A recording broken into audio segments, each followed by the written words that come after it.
Eng qiziq savol, hammaga qiziq savol bu. Endoizm narxi nechi pul? Об этом историю умалчивает. Nechi pul? 4 million, 5 million. Narxini aytolmayman-da, u bitta fayl 5 ta tish uchun emas, 5 ta, 4 ta, 5 ta kanal uchun ishlatiladi. Shunaqa vrachlar bor, haligacha meni zreniyam yaxshi, menga binokulyar ham, mikroskop ham kerak emas deyshadi. Nexia ham bo'lardi, Nexia 3. O'sha Nexia'ni sotdimda mikroskop oldim. Ya'ni men 100% tishingizni saqlab beraman, bu tishingiz umringizni oxirigacha bezovta qilmaydi deb aytsam, men bemorni aldagan bo'laman. Assalomu alaykum hurmatli hamkasblar. Bugun mana Dental Discussion klubni navbatdagi loyihasi Endodentistga 50 ta savol deb nomlanadi. Bugun bizni navbatdagi mehmonimiz o'zini sohasini juda ham yaxshi ko'radigan, o'zini sohasini ustasi, hozirgi kunda bizga stomatologlar uchun juda ham kerakli узкий направление rivojlantirayotgan specialistlarimizdan bittasi doktor Firuz Shoazimiy. Assalomu alaykum. Bunga yaxshimisiz? Taklif uchun kattakon rahmat. Xudo xolasa bugungi suhbatimiz manfaatli bo'ladi. Har doimgidek yo'lamaganingiz uchun sizga rahmat. Joningiz sog' bo'lsin.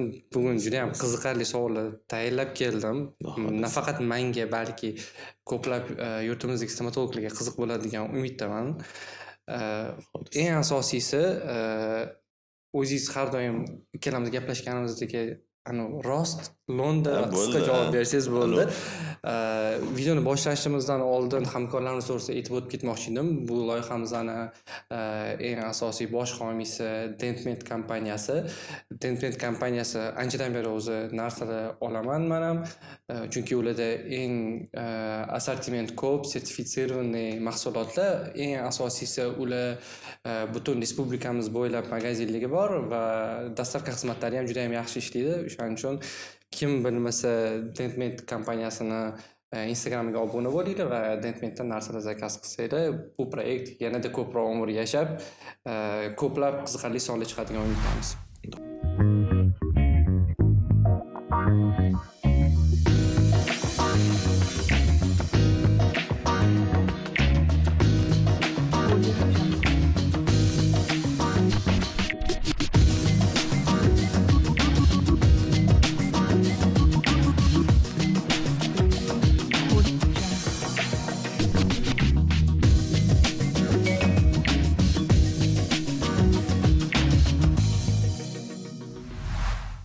Endi boshlaylik bo'lmasa, Firuz, men sizni bilaman anchadan beri.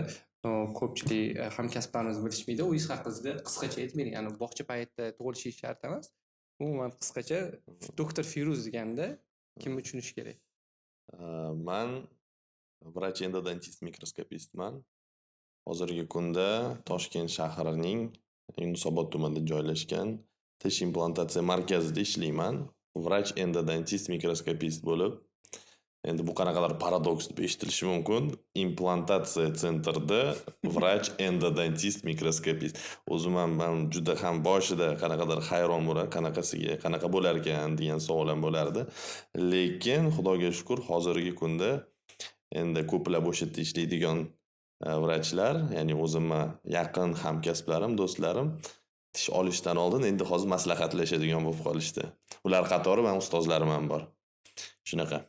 Ko'zligiga yomon ko'ringan holda o'sha yerda ishlayapman. Shunaqa. Xo'p, stomatologiyaga o'zi qanaqa qilib kirib qolgansiz? Men sizni to'g'risi taniganimda, siz tish doktori, shifokori emas, ko'proq o'sha institutda aktivist shunday studentlarni o'sha aktivisti bo'lib tanilgan edingiz. Men sizni shunaqa tanigan edim va sizni ta'riflaringizni eshitgan holda, sizni ko'rgan holda men hech qachon bunaqa odam stomatolog bo'ladi. Klinik priyom qilmaydi deb o'yladim, to'g'risi. Chunki odatda shunaqa bo'ladi. Aktivistlar odatda volontyor bo'lib, shu qanaqadir tashkiliy ishlar bilan shug'ullanib, shu yo'nalishda ketadi, klinik priyomga o'tmaydi. Shunaqa. Siz qanaqa qilib bunaqa bo'lgansiz? O'zi yoshligimdan to'g'risi aniqlikni yaxshi ko'rardim, точность. Ya'ni bu yoshligimdan qanaqadir o'zimga xos sifat bo'lgan. Ya'ni hayotimda точностьni yaxshi ko'raman. Va bir sabab bo'lib men ortodonti priyomiga kelib qoldim va menga shu narsa juda yoqdi. Ya'ni doktor o'tiradi, bemorlar keladi, uni oldiga toza, tinch, hech kim nima qilmay, o'sha payt. Va o'zimga qaror qilib, boshida o'zi вообще niyat boshqa edi. To'g'risini aytsam, aytib beray. Men litseyda International House degan litseyda o'qiganman. Ya'ni o'zi boshidan maqsad menda shu siyosatga boraman, o'sha yerda faoliyat yuritaman degan niyat bo'lganda. Lekin men shu keyin litsey paytda ortodont priyomiga borib qolganman. Menga juda yoqdi bu kasb. Deyarli endi sevib qoldim desam aldagan bo'laman. Menga yoqdi. Va adam bilan maslahatlashgan holda shu yerga tayinlanishni boshladim. Institutga kirdim. Shu hali ham eski ambitsiyalarim qoldi.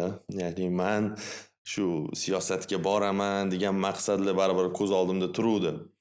Va shuni yo'nalishda ketyotgandim. O'zi yaxshigina kim o'sha institutda o'sha men o'qigan vaqtda o'qigan bo'lsa biladi, ya'ni o'sha yoshlar ittifoqi, shunga o'xshagan общественный ijtimoiy organizatsiyalarda, tashkilotlarda ishladim va sekin-sekin o'sha narsa menga deyarli o'ziga ishonchni qanaqadir oshirdi yana.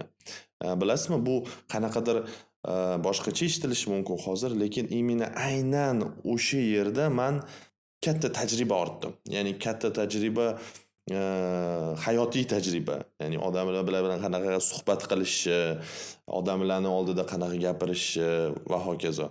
Va bu narsa menga katta ishonch hosil qildi, lekin keyin o'sha 5-kursga yaqinlashganda, Coviddan keyin, Covidda ham rosa Covid markazida ishladik, volontyorlik qildik. Meni Bekzod degan do'stim, o'rtoq, yuraverasanmi dedi. Klinikiy praktika qilish kerak. Bu bizning kasbimiz. Ya'ni yo'nalish berdi menga. Men ham o'ylab qoldim, men haqiqatdan ham.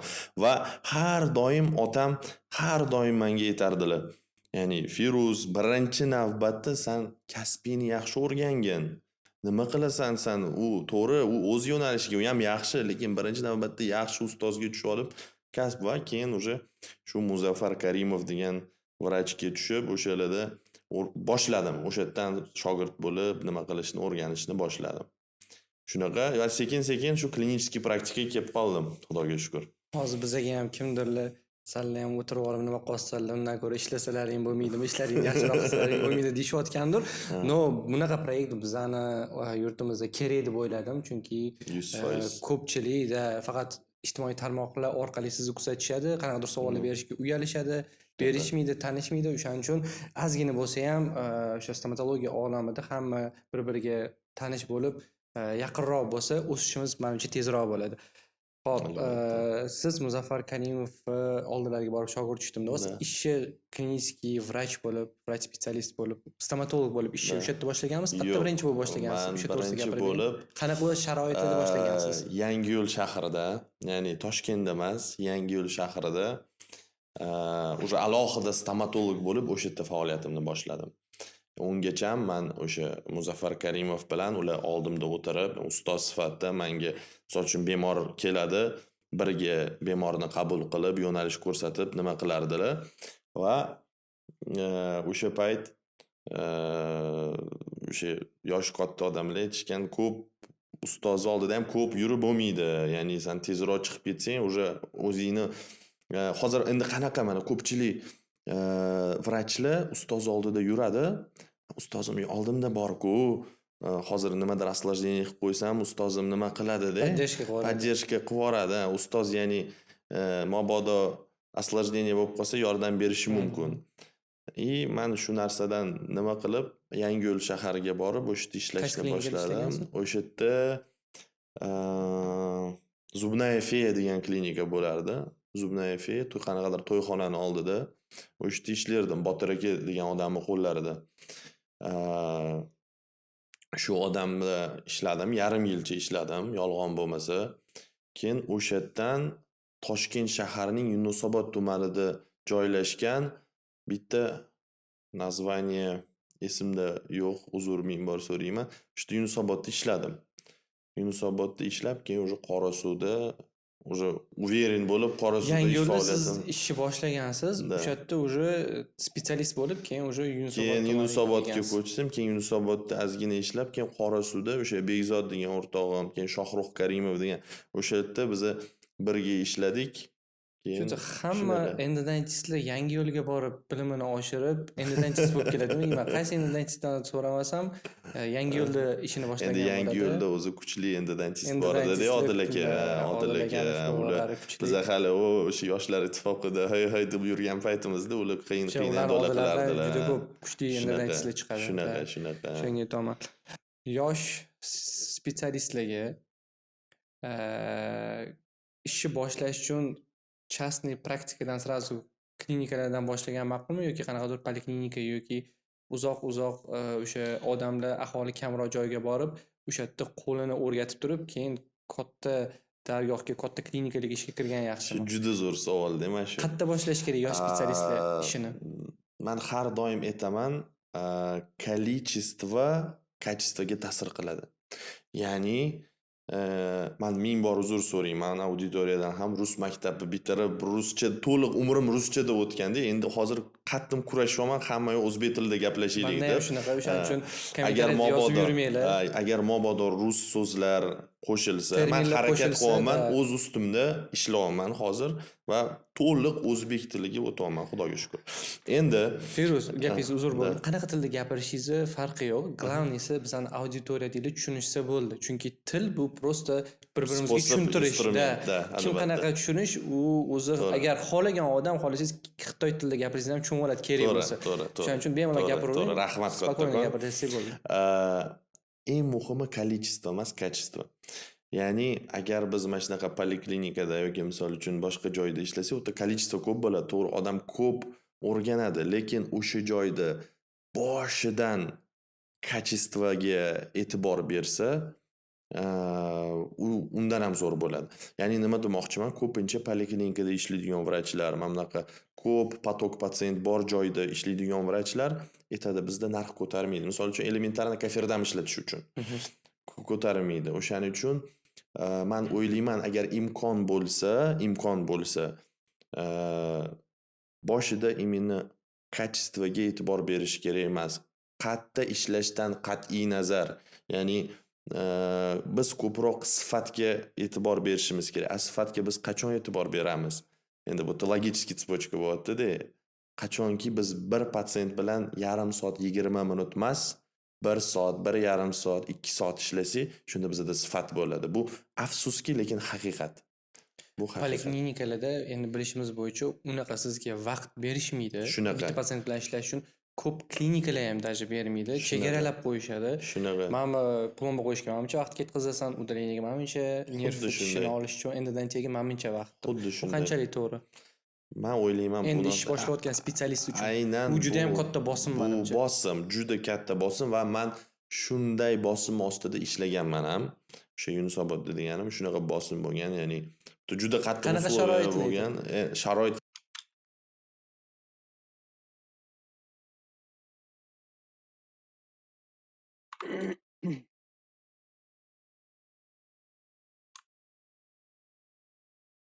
Farqi yo'q. boshlayotgan- Qanaqa случай, qanaqa klinik случай uni farqi yo'q. ahamiyati yo'q. Shu 1 soat patsientga nima qilsang qil. U juda katta stress. Misol uchun endi boshlayotgan spetsialistga odam shoshib qoladi va xatoga yo'l qo'yadi. Ayniqsa pastki tishlar bo'lsa, anesteziya ta'sir qilmasa, u Voy, 20 minut, yarim вообще soat ketdi. strashniy, u strashniy narsa. O'sha eslasam juda ko'p stressiviy situatsiyalarga duch kelganman-da. Va sekin-sekin Xudoga shukr, keyin o'sha Qorasuvdagi Husan Stom degan klinikaga borib, o'sha yerda o'sha bizga o'sha Husan aka hamma sharoitlarni zo'r qilib berib, biz ishladik. O'sha yerda katta platforma, ya'ni tramplin o'sishga o'sha yerda bo'lgan, aynan Husan Stomda. Qanaqa qilib endodontiyaga kelib qoldingiz? Общий spetsialist bo'lib yurib, keyin Britaniyaga Endodontiyaga узкий spetsialistga qanaqa qilib узкий kirib endodontiyani spetsialist. tanladingiz? Bilasizmi, endodontiya qachon men juda katta qiziqish boshlangan. Qachonki menda boshida ishlaganimda o'zi endodontiyani ko'pchilik yomon ko'radi, bilasizlar. Yonimdagi vrachlar Firuz mana shu endoni qilib ber deyishardi-da. Firuz mana shu endoni Qilgisi qilib ber. kelmagani Qilgisi uchun. kelmagani uchun. Men zo'r qilganim uchun emas. Men o'sha payt zo'r ham qilmasdim-da. Qilgisi kelmagani uchun mashina qilib qo'y, mashina qilib qo'y. Sekin-sekin qiziqish boshladi. Keyin YouTube'da Andrey Afanyutin vebinarlarini ko'rishni boshladim. Nikolayev vebinarlarini ko'rishni boshladim. Sekin.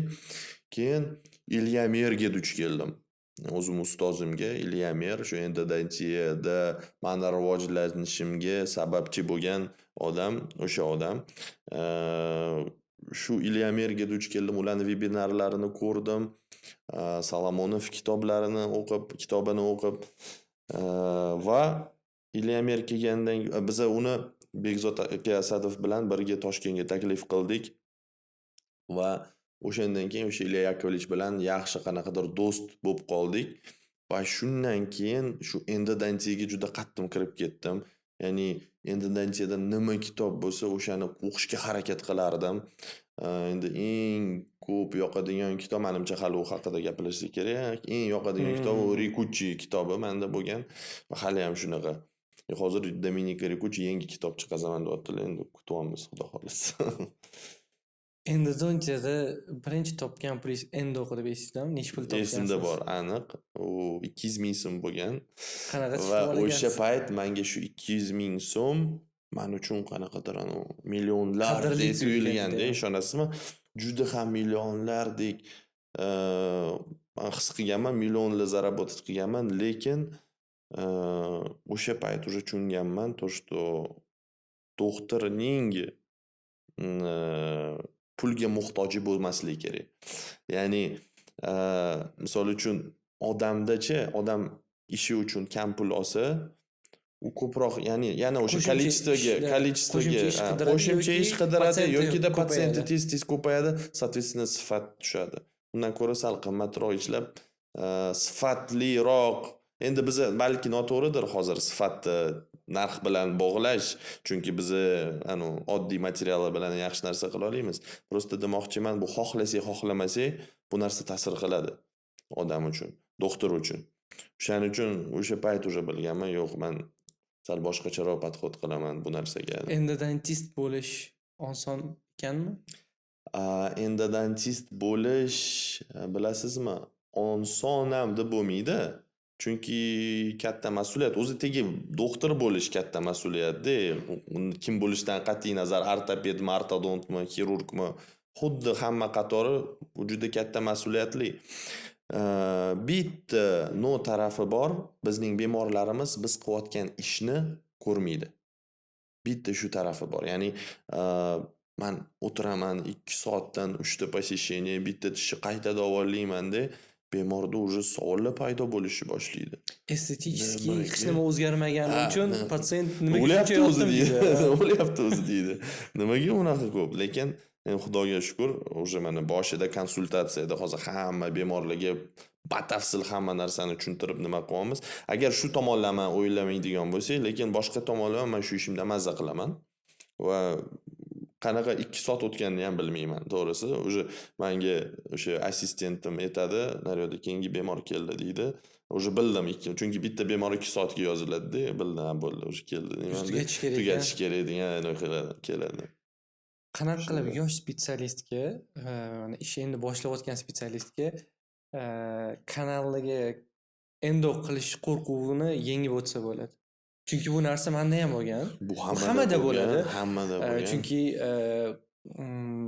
karisni davolash yoki nekrektomiya qilib tik proval. Bo'ldi. Muzdek terisidan o'tdi. Miya adrenalin уже qonga tushdi, miya уже boshqacha ishlashni boshlaydi. Dalish nima qilishim kerak? Qanaqa ishlashim kerak? Qanaqadir frontalniy tishlar bo'lsa, bitta kanalli yoki bitta ildizli bo'lsa osonroq. Malar tishlarda bu juda ham katta stress bo'ladi. Qanaqa qilib shu stressni, qo'rquvni yosh spetsialist tezroq yengib o'tsa bo'ladi? Uni bilasizmi, даже qanaqa tezroq yengishi ham yo'lini men bilmayman, to'g'risini ayturaman-da, men o'sha qo'rquv men уже endodontiyaga qattiq kirishganimdan keyin hammanda bo'lganda shu qo'rquv.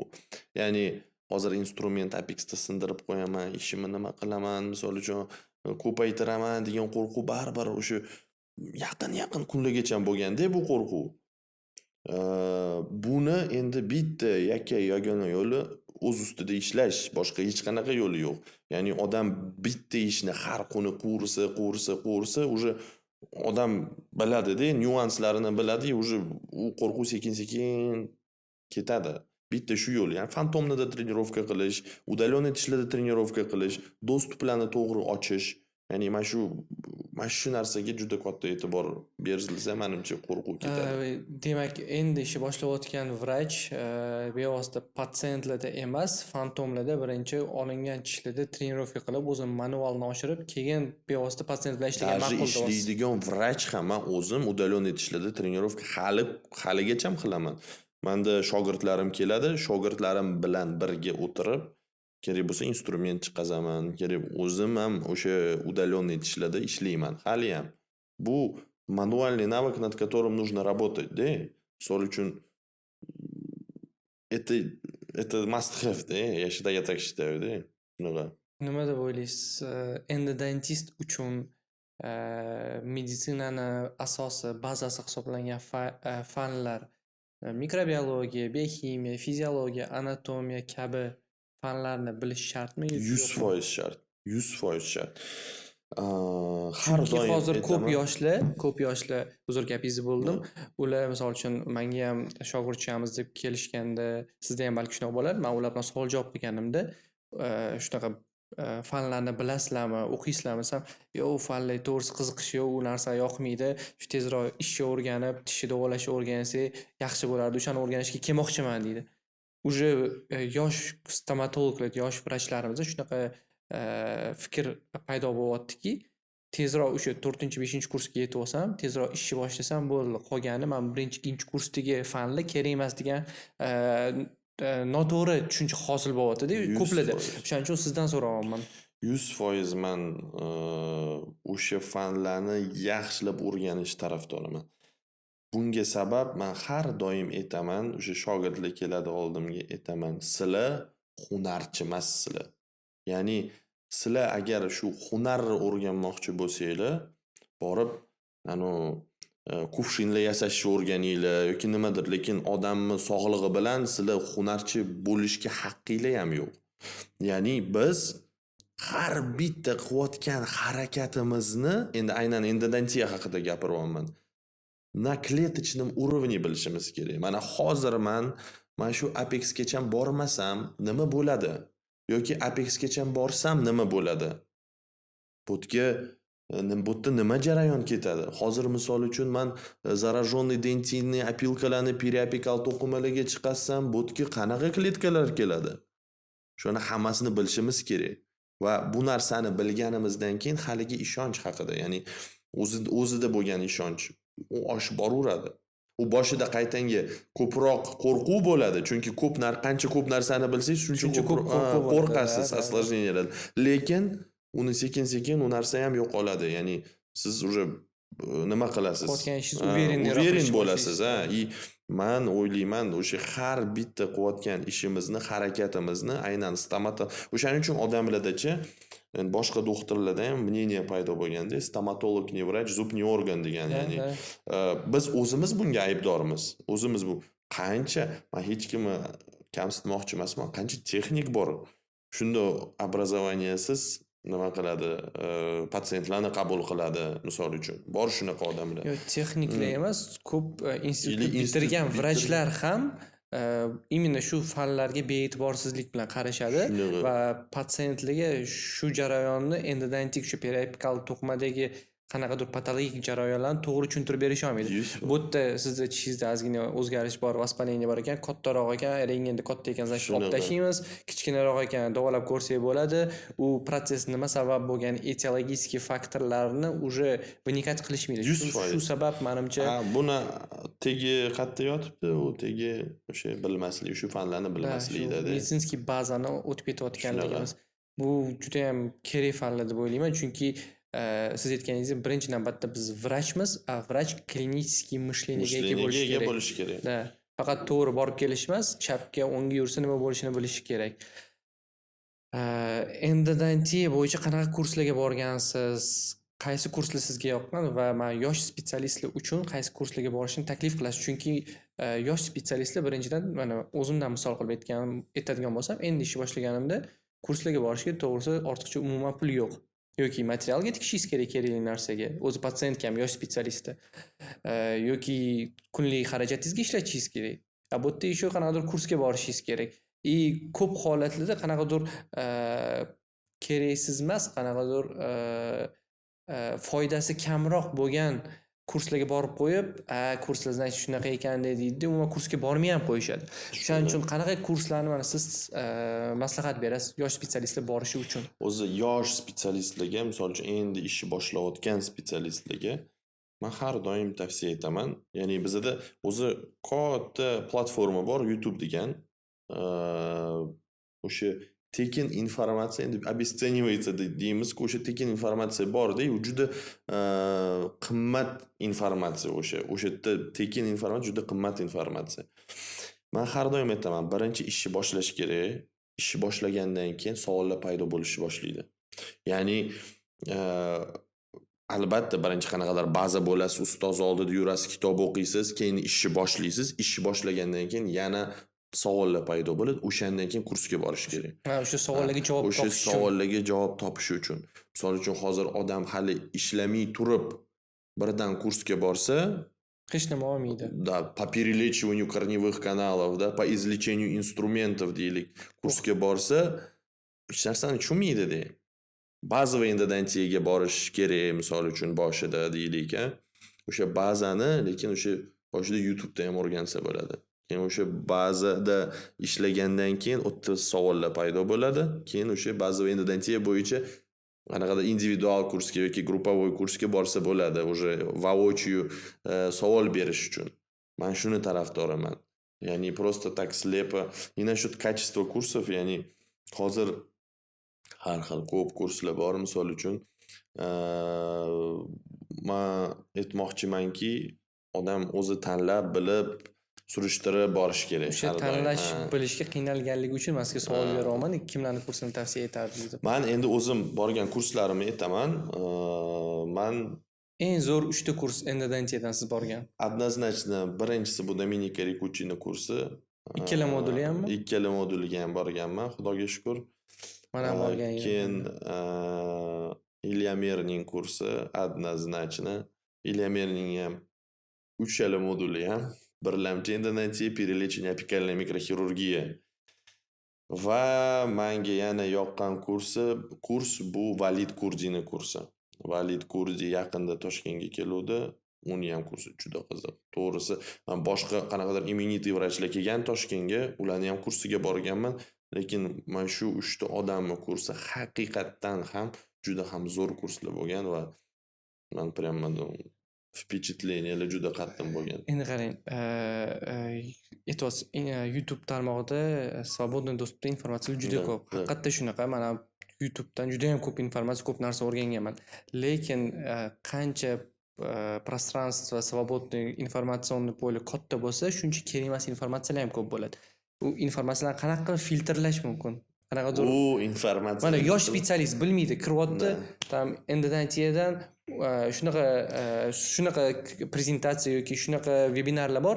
U yerda qo'pol qilib aytganingizda 90% suv, 10% tam informatsiya yo ishlatsa bo'ladi, yo ishlatsa bo'lmaydi. Qanaqa qilib shuni filtr qilish mumkin? Shuning uchun ustoz bor-da. Ya'ni har doim shu ustozimiz yonimizda bor. Biz boshida ustoz ko'rish kerak. Bu dinimizda ham aytilgan, любой odam ustoz ko'rish kerak. Ustozsiz bu noto'g'ri narsa. Ustoz o'sha narsani, biz o'sha narsani ko'ramiz, savollar соответственно berishni boshlaymiz, to'g'rimi? Ustozga men bunaqa narsa o'qidim, men bunaqa ekan. Endi u narsa ustozga ham bog'liq. Ya'ni qanaqa ustozga tushishingizga emas. Ustozni qanaqa qilib tanlash kerak unda? Kitob o'qish. Bu yana bitta ustozimiz. U kitobni o'qiymiz. Misol uchun kitobda va'da, endi har xil kitob bor, no, основном, misol uchun men aynan endodontiya haqida gapirayotgan bo'lsam, основном kerakli narsa yozilgan, hech qanaqa ortiqcha narsa u yerda yozilmagan. Misol uchun agar Fradianini kitobini oladigan bo'lsak, deylik, birinchi tomida misol uchun to'liq diagnostikada, tam вообще, а вот второе там уже мясо, ya'ni, qanaqa, чё, как и так далее, да? O'shaning uchun man sразу uni ikkinchi tomini sotib olganman-da. Chunki mani misol uchun ustozim shuni aytganda, yani bu ikkinchi tomini olgin deb maslahatlashganman. Endi Dantiya haqida gaplashyapmiz. Endi Dantiyada men o'ylayman, nima bu kitob bo'lishidan qat'iy nazar u juda ham manfaatli bo'ladi. Asosan hamma lektorlar gapirayotgan narsa hammasi kitobdan. 100%. 100% ham. Prosta biz erinchoqmiz. Ya'ni kitob o'qishni yaxshi ko'rmaymiz. O'sha kitobda bo'lib turgan narsani keyin razrovanный variantini pulga olamiz. Shunaqa. Bu fikringizga qo'shilaman, chunki bizani o'sha Toshkent stomatologiya instituti hozir universitet bo'ldi. O'sha yerda ham ishlaydigan bir necha professorlarni, o'sha dars beradigan o'qituvchilarni bilaman. Ular juda ham zo'r mavzularda leksiya o'qishadi studentlarga, tekin. Lekin ularning leksiyasini eshitishmaydi yoki darslarga o'sha leksiyaga ham kelishmaydi, nimadirlar qilib yo'lini topishadi.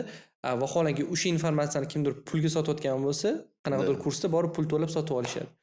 Shunaqa. O'sha mana shu juda zo'r aytdingiz, gapirdingiz. O'zimizni institutda endi biz o'qiganimizda hozir bilmayman, juda kuchli ustozlar bo'lgan, nima bo'lgan. Endi bir xil doktorlar bor, mensimaydi, nimadir aytadi, lekin ular bergan informatsiya u juda qimmat informatsiya. 100% bo'yicha tekinga berishadi. U xoh specialist bo'yicha bo'lsin, xoh fundamentalniy predmetlar bo'yicha bo'lsin. Ular bergan informatsiya juda kuchli. Biz o'sha aytmaman, erinchoq xalqmiz, o'zimizcha juda zo'r doktor hammamiz va bizani nima o'rgatishadi institutda, nimani ham o'rganardik o'tdan, mana shunaqa narsalar gapirishadi-da, lekin bu umuman noto'g'ri.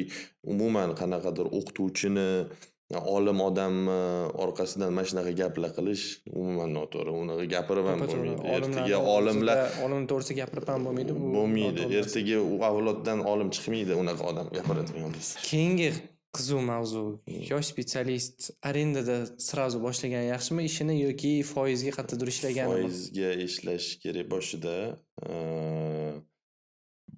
Nimaga? Endi biz qanaqadir baza yig'ishimiz kerak-da. Boshida misol uchun men institutni bitirdim deylik, 5-kurs ordinaturani bitirdim. Meni hech kim tanimaydi. Birdaniga arendaga chiqdim. Men qatdan qarindoshlarimni to'g'ri chaqirishim mumkin. Qarindoshlar ham ko'pincha bizada 50% skidka bo'yicha qabul qilinadi-da. Qarindoshlarni qabul qilaman. Bo'ldi, qarindoshlar tugadi. Nima qilaman? O'zingiz ishlab o'tirasiz. O'zim ustimda ishlab o'tiraman maketlar. Bu arenda kelib qoladi. Har oy. Shunaqa har oy. O'shaning uchun boshida men o'ylayman, u 100% birinchi odam foizga chiqish kerak, o'sha yerda ishlash kerak. Ya'ni auditoriyamiz foiz deb noto'g'ri tushunmaslik uchun, ya'ni o'sha naimda ishlashimiz kerak. Naimda ishlab, qatqiqdir ishga kirib, o'sha yerda tajribamizni ortib, keyin o'sha ma'lum bir tajribaga, ma'lum bir bazaga ega bo'lib, keyin arendaga chiqsa, u zo'r, to'g'ri. Arendada qanaqadir svoboda bor. Ya'ni odam o'ziga xo'jayin, o'z vaqtiga xo'jayin. U erkinlik beradi arenda, to'g'ri. Sifatni oshirishga yordam beradimi, yo'qmi? Arendami beradi. Arenda beradi. Endi mana shu sifatni oshirishga arendaga bog'lab qo'yish ham kerak emas-da, aka. Endi mendan ham yaxshi bilasiz bu narsani, prosta auditoriyamiz bilsin. Ya'ni biz hozir arendani sifatga bog'lab qo'ysak noto'g'ri bo'lib qoladi. Sababi bizani boshida niyatimiz sifat bo'lish kerak-da. Ya'ni boshidan shu sifatli qilsin. Men qasam beraman, qasam ichaman. Sifatga ishlaydigan vrach hech qachon xor bo'lmaydi. Ya'ni ertaga uni ko'p patsientlari bo'ladi. Odamlar o'zi qidirib keladi. Topishi ham o'shanga yarasha bo'ladi. Bu o'zi qidirib keladi. Shunaqa endi hammada har sharoit har xil. Kimdir men misol uchun nima qilmoqchi emasman, pul topishim kerak degan maqsadam bo'lish kerak. O'zi buni ham gaplashdik. Non demoqchiman, sifatga alohida e'tibor berish kerak. To'pato'g'ri aytdingiz, hech qachon men shu kungacha hali ko'rmadim bitta ham vrach qaysinda ham sifat, ham son jihatdan patsientlar slishkom ko'pligi priyom etmoqchi bo'lgan. Bir kunda 10% ko'rib, 10talasida ham sifatli ish qiladigan vrach ko'rmadim. 100% shunaqa. Bu juda ham qiyin narsa ekan, yoki son jihatdan yurishingiz kerak, yoki sifat jihatdan yurasiz. Sifat jihatdan yursangiz, endi boshlagan vrach bo'lsangiz, boshida juda ham qiyin bo'ladi. Topgan pulingiz faqat materialga ketadi, Shunaqa, kitobga ketadi, shunaqa, faqat shunaqa. minusda yuraverasiz 100%. va qanchadir vaqt o'tgandan keyingina bu o'zini oqlashga boshlaydi. Shunaqa. Endi mani statistikam bo'yicha 4-5 yilda, ya'ni 4-5 yil kerak sekin to'liq moliyaviy erkinlikka erishish uchun. Moliyaviy Endi erkinlik, moliyaviy erkinlik hammada har xil. Ya'ni o'sha pullar nafaqat materialga, kitoblarga, razvitiyaga buyuradi, ya'ni boshqa o'zini, misol uchun qanaqadir xohishlarga, nimalarga buyuradi. Xohish deganda endi Mashina. Dantiyada bevosita kerak bo'ladigan narsalardan bittasi binokulyar va mikroskop. O'da. Qaysi biri qanchalik muhim ahamiyatga ega? Binokulyar bilan ham sifatli endodantiya qilsa bo'ladimi yoki Man mikroskop boshida o'zim binokulyarda ishlaganman. Qanaqa увеличение? 5.0 увеличение ishlaganman. Endi u binokulyarni ham olish bir qanaqadir qiziq istoriya bor edi. Men u binokulyarni birdan endi boshlagan vrachman, menda qattan pul bo'ladi. Men qarzga pul olganman. Qarzga pul olib o'sha binokulyarni oldim. U qarzdan qutulishim juda qiyin bo'ldi, lekin alhamdulillah men u qarzdan uzildim. Keyin binokulyarda ishlaganimdan keyin endodantiya qilardim. O'sha yonimdagi vrachlar menga endoga berardi, men nima qilardim, harakat qilardim, instrument sindirardim. Что только не делал. Bo'lardi menda va keyin уже qarasam, nafaqat o'zim yonimdagi doktorlar menga endodantiyaga berishyapti. Boshqa tanishlar ham menga jo'natishyapti endodantiyaga. Sababi men Instagramda rengenlar qo'yishni boshladim-da, boshqalar ham jo'natishni boshladi. Endi tanishlar. Keyin o'yladim, menga demak mikroskop kerak ekan. Menda ma'lum bir pul bor edi. Lekin mikroskopga yetmasdi o'sha pul. Binokulyar puli edi, u qarzingizni Ya, uni uzib bo'lganman. Binokulyar qarzini uzib bo'lganman. Keyin o'sha mikroskopga ham pul, ma'lum bir pul to'pladim, lekin u mikroskopga deb bo'lmaydi. Normalniy yana summa qarzga oldim. Undan qutulish juda ham qiyin bo'ldi, lekin Xudoga shukr undan ham qutuldim. Va mana yaqin kunlarda yana yangi mikroskop oldim, undan ham qutuldim. U ham qarzga bo'ldi. Shunaqa. Xullas yangi iPhone 10 ga Aka mashinamni sotdim. yoki mikroskop. Mashinamni sotdim yangi mikroskop olish uchun. Bu o'zini oqladimi? Xudoga shukr, yaxshi, u ancha yaxshi. Va har doim adam aytadilar, men endi qanaqadir o'zimcha biznes qilmoqchi bo'ldim, nimadir qilmoqchi bo'ldim. O'g'lim, sen shu pulingni, yiqqan pulingni o'zingni kasbingga nima qilgan, tikkan, shunda baraka topasan. O'zingni kasbingni sevgin, o'zingni kasbingga tikkin, yaxshi bo'l. Men shuna qildim, shu mashinamni Nexia ham bo'lardi, Nexia 3. O'sha Nexia'ni sotdim-da mikroskop oldim.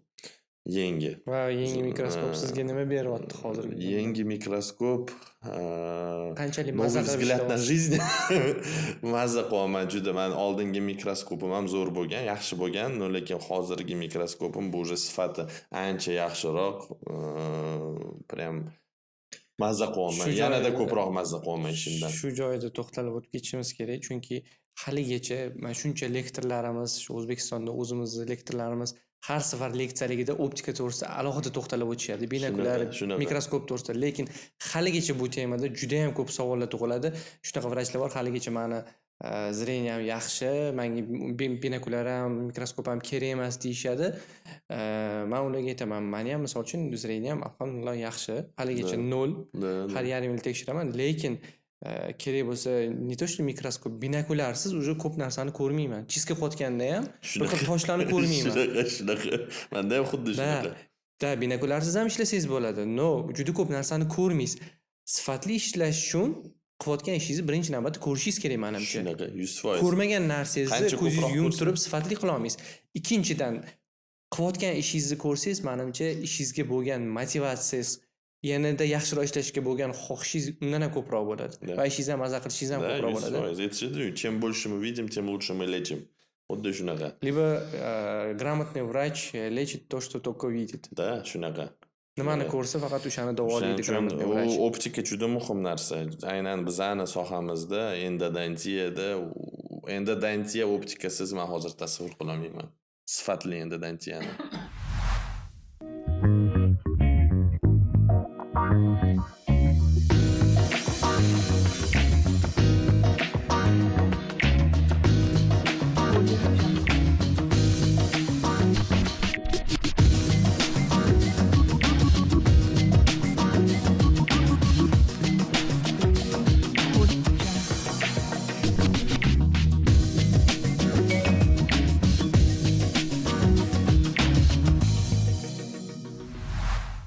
Men uchun juda ham qiziq bo'lgan savol.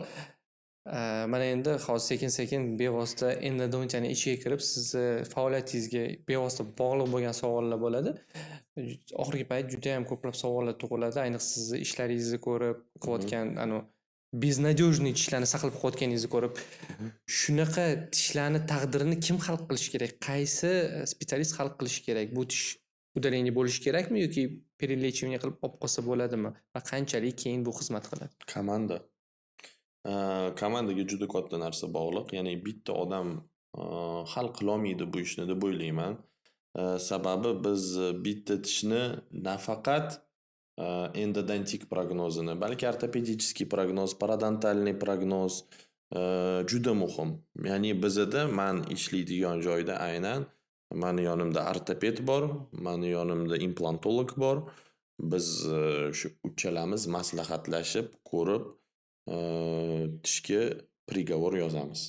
Ya'ni saqlab qolamizmi yoki yo'q. Bu albatta muhim. Misol uchun nima foyda men zo'r endodontiya qilsam, ertaga bu tish og'iz ichida chaynov jarayonida ishtirok etmasa, funksiyonировать qilmasa, ortopediya jihatdan tiklab bo'lmasa uni. Tiklab bo'lmasa u tishni. Nima ahamiyati bor narsani?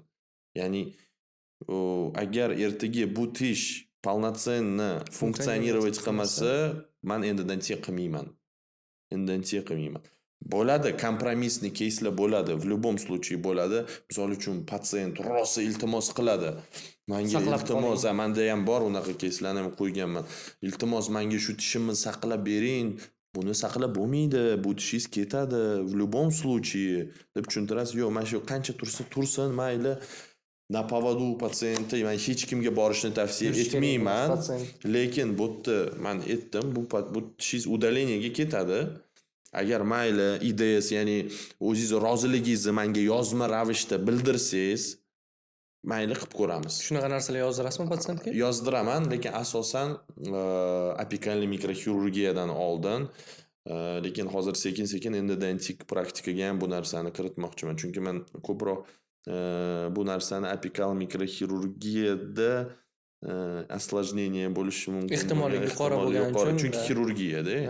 Va adak endodontiyaga ham kirita olmayman shu narsani, xudo xolasa. Shu yerlar uchun IDS degani bu информированное добровольное согласие patsientda, ya'ni patsient o'z xohishi bilan shu tishni qanaqadir prognozi ertaga garantiyasiz bo'lishiga yoki bu tish bilan qanaqadir muammolar tugamasligiga, bu tish periapikal to'qimasi полностью bitib, udaleniyaga bormasligiga vrachchi o'zini страховка qiladi va patsient shunga men roziman deb qo'l qo'yib yozib beradi. Shu narsa informirованное добровольное согласие deyiladi.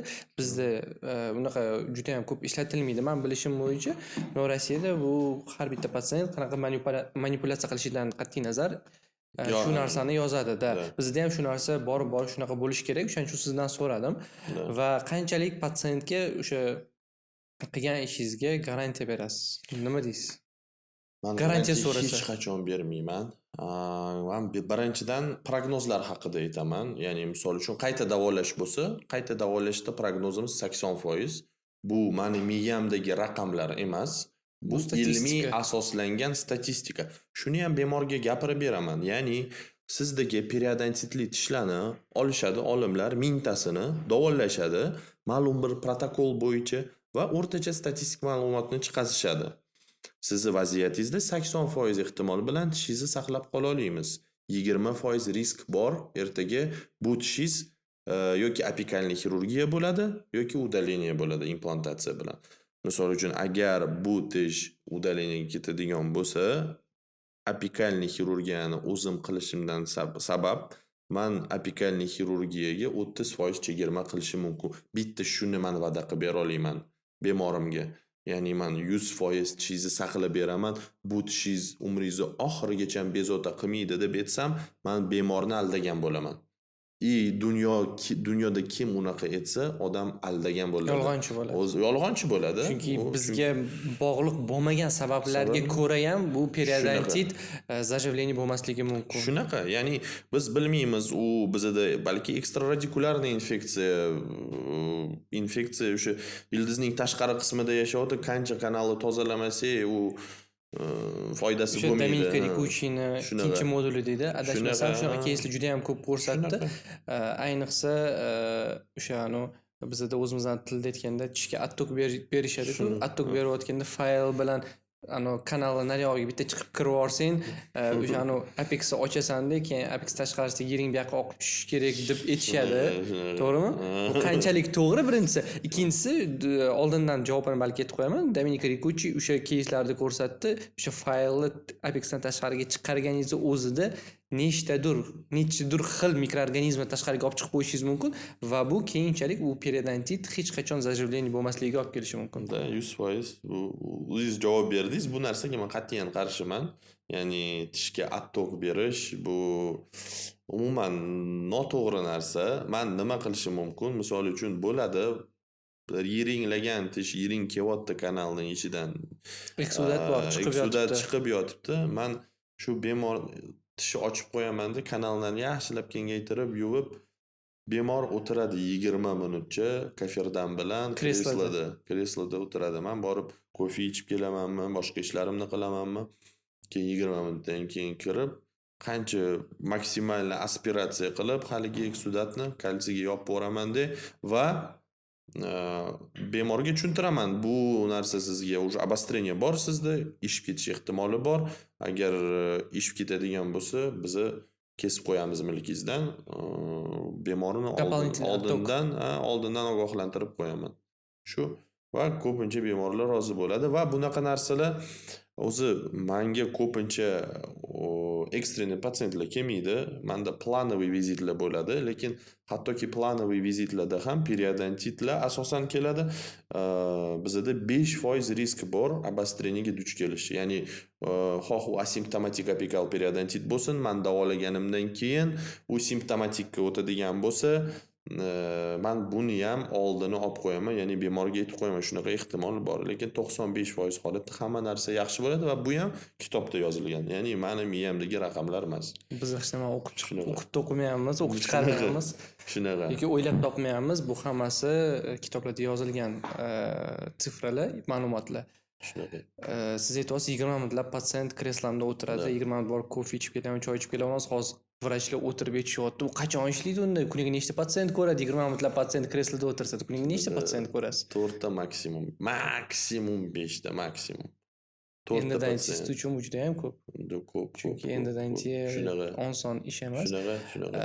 Unda kuniga 3 ta 4 ta patsient ko'rsangiz, endoizm narxi necha pul? Eng qiziq savol, hammaga qiziq savol bu. Об этом история умалчивает. Endi taxminan qilish uchun u implantatsiya bilan bir xil narx. Qanaqa implantatsiya endomi yo bu qanaqadir qiyin endo implantatsiya bilan bir xilmi? Implantatsiyaning narxi ham har xil hozir shaharda. Implantatsiyadan ham qimmatroq endolarim ham bor. Qiyin qayta davolashlar bo'lsa, standartniy перелечивание ya'ni qayta 3 ildizli malarni qayta davolash implantatsiya bilan bir xil. Koreyskiy implantlar narxi bilan bir xil. 4 million, 5 million shu atrofida. Misol uchun bitta ildizli reset yoki tam premalar keldi. Ularning narxi qanaqa bo'ladi? U перелечивание u narxi o'zgaradimi yo perelechio birlamchi endodontiya bo'lsa, birlamchi endodontiyani menda o'zi birlamchi endodontiya yo'q deyarli. U bo'lsa bayram klinikada birlamchi endodontiya u mazza qiladi odam. Birlamchi endodontiyani narxi ancha pastroq. Narxini aytolmayman-da, u xullas shunaqa. Primerni Primerni qanaqadir summani aytishingiz kerak, chunki bu hozir yosh spesialistlik uchun motivatsiya bo'lishi kerak. Endidan tiyada pul bormi, yo'qmi? Chunki endidan tiyada pul bor. Endidan tiyada pul bor. qanaqa sifr? Endidan tiyada pul bor. Deylik 1,5 milliondan boshlab 6,5 milliongacha. Mana shu atrofida hammasi mana shu atrofida. Juda ham Shunaqa. zo'r. Shunaqa. Bu anaqa ma'lum, juda ham zo'r sifralar, chunki men nimaga bunaqa deyapman? Men o'zim boshlaganda ham ishni plus minus siz bilan bir xil vaqtda boshlaganmiz. Mana menga ham shunaqa tushunchani uqtirishganki, endidan tiyada pul unaqa ko'p emas. Terapiyada o'zini pulni ko'p topish qiyin. O'shaning uchun ortopediya, xirurgiya tarafga qarab yuraver deyishadi. Hamma yoshlarga ham hozir shu narsa uqtirilyapti, bu polibomu. Bir-biriga aytadi shunaqada, ozgina terapiya qilib turasan, ortopediyaga o'tib ketasan deb. Yo'q, nima ish qilishingizdan qat'iy nazar. Endidan tiya qilasizmi, restavratsiyami, ortopediyami, o'zingizni ishingizni mutaxassisi bo'lsangiz, talab bo'ladi va finans jihatdan ham yaxshi qanaqadir finansiy dostatga erishib, yaxshi pul ishlasangiz bo'ladi. Bu motivatsiya bo'lishi kerak yoshlar uchun. 100% bu narsa. Hozir sразу kalkulyator ketdi, Firuzdan 4 ta odam ko'ryapti, kuniga 1,5 milliondan 6 milliongacha x4 bo'lyapti. Lekin bu har doim bunaqa ishlamaydi. Lekin o'rtoqlar, mana shunaqa aytamiz-ku, lekin ko'pchilik bilmaydi, endidan tiyada расход нереально katta. Нереальный katta расход, shunga yarasha расходi ham katta-da bizda. Ya'ni misol uchun bitta fayl 5 ta tish uchun emas, 5 ta, 4 ta, 5 ta kanal uchun ishlatiladi. Kanal. Bitta tishda 5 ta kanal bo'lsin, bo'ldi, u fayl qayta ishlatilmaydi. Har bitta bilmayman, mana shu fayllar sotib olaman, oyiga normalniy summa ketib qoladi shu fayllarni olish. Elementarna faylga men biokeramikani aytmayman. Biokeramikani narxi, misol uchun men hozir biokeramikaga o'tib olganman. Ko'p holatlarda biokeramika ishlatyapman. Biokeramika juda qimmat. Ya'ni o'tda ham deylik 2 gram biokeramika 50-60 dollar atrofida turadi-da. U 2 gram nechta menga 8 ta 9 ta kanalga yetadi. O'sha biokeramika, fayllar, boshqa расходный materiallar, build-up uchun nima, juda u har doim вообще bo'ladi, lekin o'sha rizq Xudodan, biz sababini qilamiz va o'z mutaxassisimiz, o'sha yaxshi mutaxassis bo'lsa, aytganingizdek, har doim talab bo'ladi va Xudoga shukr, yaxshi.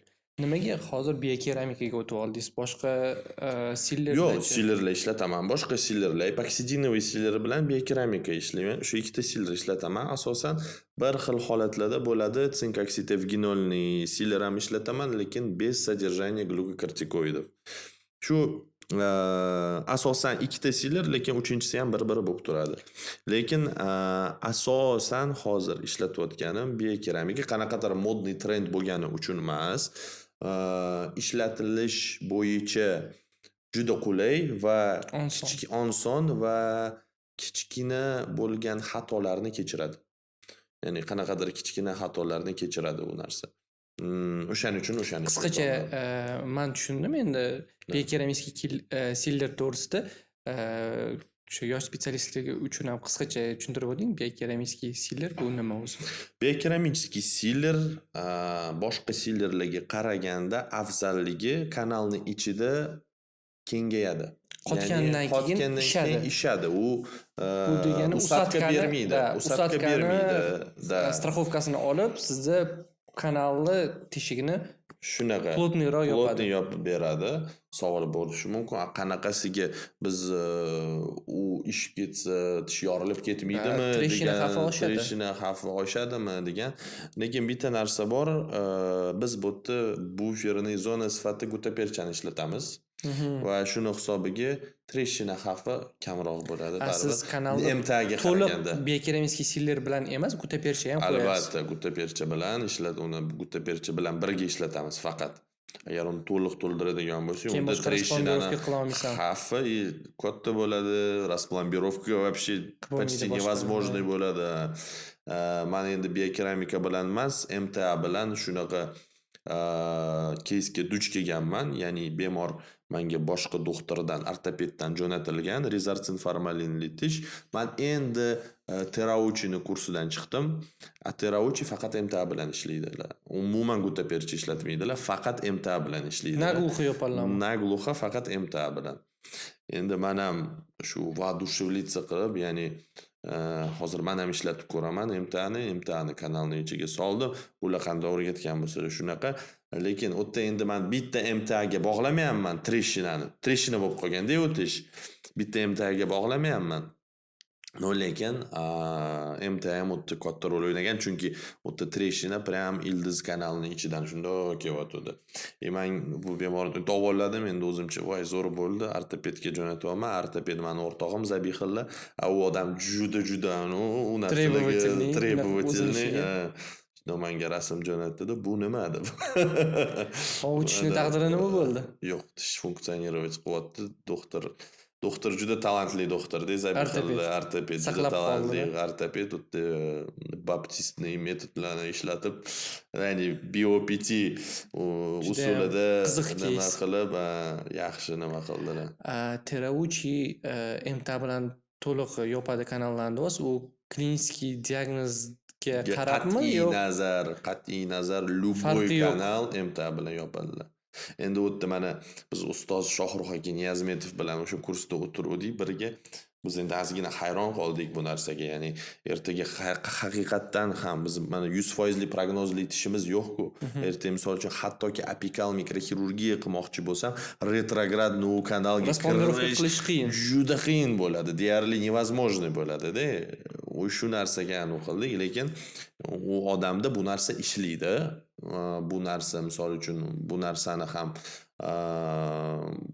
ma'lum bir keyslarni kolичествосida isbotlab bergan. Ya'ni men bu yilgacha men shuncha apikalli mikroxirurgiya qilardim o'z endodontiyalarimni MTAni ishlatganimdan keyin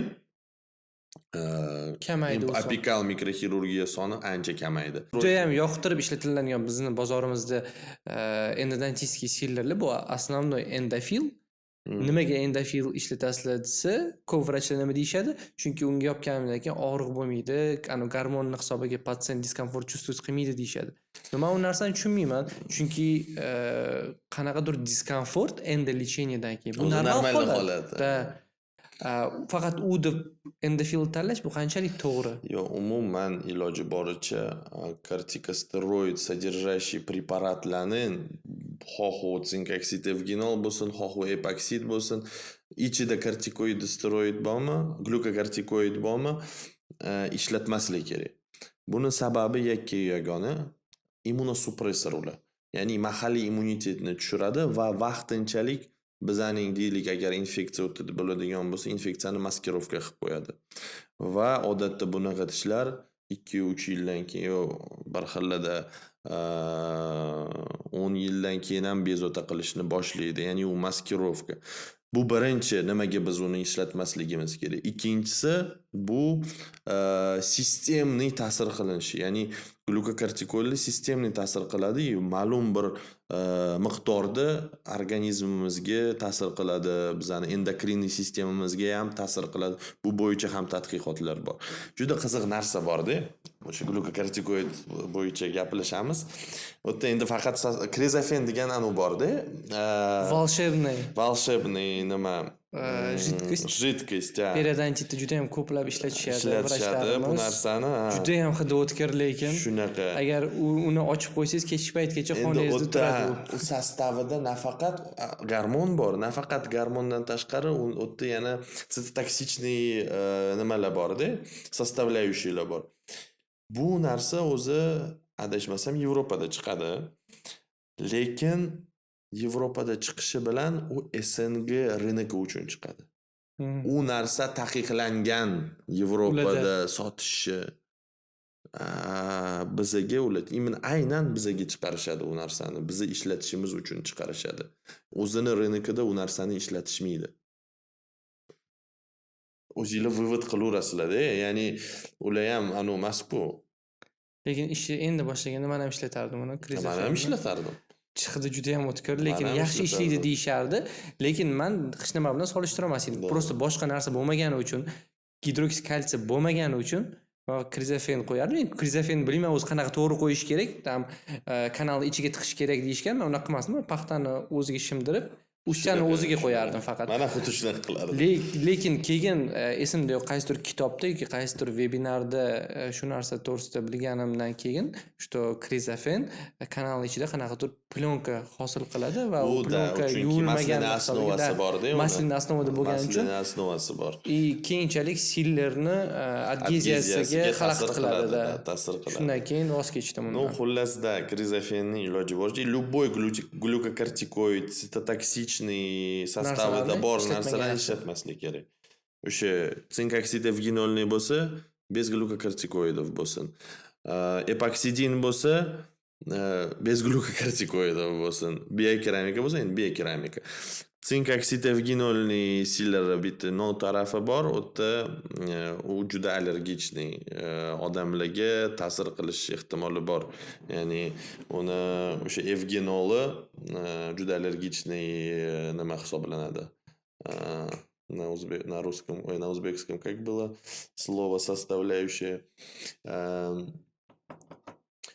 Xullas, tarkibida o'sha Allergiya chaqiruvchi modda bor. Modda, o'sha modda bor. Glukokortikosteroidlar bilan ozgina bo'lsa ham gaplashdik va tushundik. Antibiotiklar temasi-chi. Bu juda ham qiziq tema, chunki men Instagramda video ham qildim, bir xil kulyapti deb o'yladi, bir xil serios qabul qildi, lekin bu men seriozno gapirgan ma'lumotim edi. Chunki men ko'p kelayotgan patsientlardan eshitsam, o'tda tam симптоматический периодонтит в стадии обострения, уже simptomlar bor, hammasi perkussiya положительный, yuz ishshi boshlagan, og'riq, vrachga borsa, siz tam 5 kun mana antibiotikni ichasiz, yaxshi bo'lib ketasiz. O'tda уже gaymarit ham bor.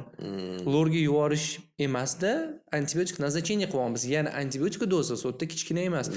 Misol qilib aytaman, oxirgi 3 ta patsientda ketma-ket bunaqa bo'ldi, har xil vrachlar, lekin amoxiclav 1000 doza, 1000 milligram doza, 2 mahal, 5 kun. Bu juda ham katta doza. Katta doza. Bu diareya, qanaqadir побочный effektlarga olib kelishi mumkin. Va qanchalik endodontiyada antibiotikning ta'siri kuchli. Nimaga shunchalik antibiotik birinchidan sababini yo'q qilmaydi. Etiologik faktori yo'q qilmaydi. Etiologik faktori yo'q qilmaydi. Lekin simptomatiический апикальный периодонтитный asimptomatikskiga o'tkazib bera oladi. Deylik, bemor kelyapti, yuzi ishgan, hali lekin kesishga показания yo'q, periostitga o'tib ketmagan. Mana shu ishmasini nimadir qilib bering, erinchoq vrachlar antibiotik yozadi. Shu yaxshi bo'lgandan keyin kelasiz, kanalini davolaymiz. Biladigan vrachlar shunaqa qiladi, davolaymiz kanalingizni. Lekin aslida sabab ildiz kanali ichida bo'ladi. Ya'ni bu narsa sababini yo'q qilmaydi, etiologik faktori yo'q qilmaydi. Faqat simptomatический апикальный периодонтитni asimptomatikskiga o'tkazib beradi xolos. Endi men antibiotik qachon yozaman? Qachonki misol uchun patsient yuzini kestirish xohlamasa, ya'ni milkini kestirish, periostomiya qilishni xohlamasa, shunda men antibiotik yozishim mumkin. Agar periostomiya qiladigan bo'lsa ham, men nima qilmayman? Antibiotik yozmayman. No, lekin antibiotik endodontiskiy praktikada bir xilda ishlatamiz. Misol uchun bo'ladi proseslar na nижней челюсти, proses dальше ketish ehtimoli bor, uni baribir yozamiz. Iloji yo'q. Eng zo'r ishlaydigan bu sohada antibiotiklar u penitsilin, boshqa antibiotiklar yaxshi ishlamaydi bu. Penitsilin u amoxiclav o'sha aytganingizdek, antibiotik yaxshi shunaqa. Chunki ko'pchilik azitromitsin yozadi-da. Azitromitsin o'tda yaxshi ishlamaydi. Imенно amoxicillin ishlatish kerak bo'ldi. O'sha penitsilin ishlatish kerak. Qanchalik etiologik faktorni olmasdan turib, ya'ni ishni birinchi ochib, o'sha aytganingizdek, kanalning ichidagi infeksiyani kamaytirmasdan turib antibiotik yozish to'g'ri. Noto'g'ri bu narsa. Ya'ni biz simptomatik davo qilamiz-da. Это лечение не причины, это лечение симптомов. Biz simptomlarni lechit qilishga o'qimaganmiz-ku. Biz o'sha Judayam nozik temaga qo'l urdingiz hozir, chunki ko'p vrachlar umuman so'raganingizda qalay bo'lyapti deyishingiz, ani pasiyent nima bo'ldi desa, yo bezovta qilmayapti, kelmayapti deydi. Biza ko'p yosh vrachlar, balki kattalardan ham eshitganman, biza patsiyentlarni simptomini davolashga o'rganib qolganmiz. Men ham boshida shunaqa bo'lganman. Lekin biza vrach nuqtai nazaridan biza gistologicheskiy ularga davo berishga harakat qilishimiz kerak. Simptomaticheskiy emas. Patsiyent yo'q bo'lib ketgan bo'lsa, og'rimayotgan bo'lsa, bu siz yaxshi sifatli ishqibozsiz degani emas. Har doim, to'g'rimi? Shunaqa. O'shaning uchun biz o'sha simptomaticheskiy davo emas, sababini, kanalning ichidan sababini olishimiz kerak. Va ko'pincha ishib ketgan patsiyentlar ham yaxshi bo'lib ketadi. Shunaqa. Bo'ladi bir xil. Misol uchun o'zim ham antibiotik yozmayman deb aytsam, aldagan bo'laman. Bo'ladi, patsiyent keladi oldimga, gaymarit, temperatura 39, зуб разрывается от боли, я полечил, чуть-чуть легче стало, но все равно также, но пока еще показаний для периостомии нет. Периостомия uchun hech qanaqa ko'rsatma yo'q, lekin og'riq nerealniy isitmalab yotibdi, gaymarit bo'lib yotibdi, antibiotik yozaman. Men yozmayman deb aytolmayman. Sababini olaman albatta. Yaxshi endodontik sifatli endodontiya qilaman. Davo qilib, qo'shimcha sifatda antibiotik yo patsiyent qiynalmasligi uchun yozaman va lorga обязательно jo'nataman. Dozasi qanaqa bo'ladi? 625 bir xilida men ham yozaman. Necha mahal kuniga? Men 2 mahal yozaman mana. Bu agar yozmayman deb aytsam, qachon yozaman? Bo'ladi, menda apikalniy xirurgiyaga keladi bemor. Apikalniy xirurgiyani iloji boricha biz asimptomatik vaqtida qilishimiz kerak. Simptomatik vaqtida qilish xavfli hisoblanadi.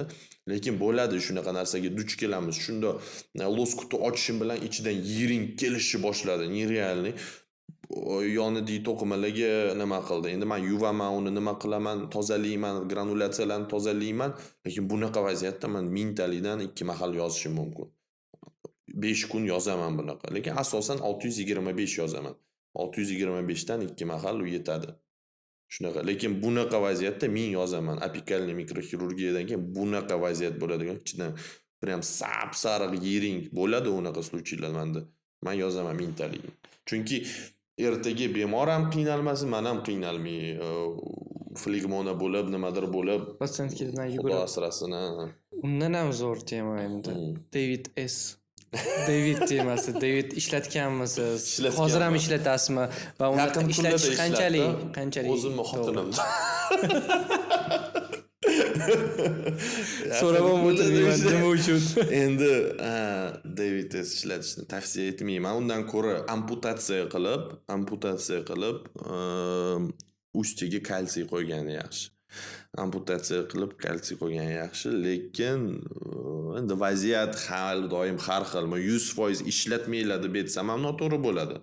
Bo'ladi vaziyat. Qanaqa vaziyatlar? Eng muhim joyi, hozir men aytaman, eng muhim joyi biz izolyatsiyada ishlaymiz. Maksimalniy o'sha antiseptический antiseptikaga e'tibor bergan holda Davidni qo'ysa bir xil vaziyatlarda bo'l. Misol uchun deylik, ishlayapman, anesteziya qilib qo'ydim.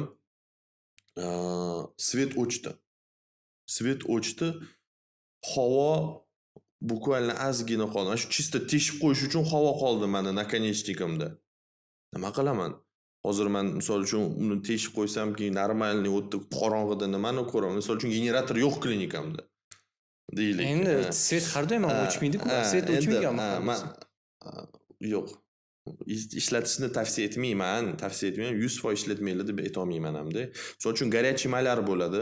Горячий malar qancha anesteziya qilmasanglar, qancha premedikatsiya qilmasanglar, ibuprofen berdinglar, nima qildinglar, anesteziya qildinglar, ta'sir yo'q.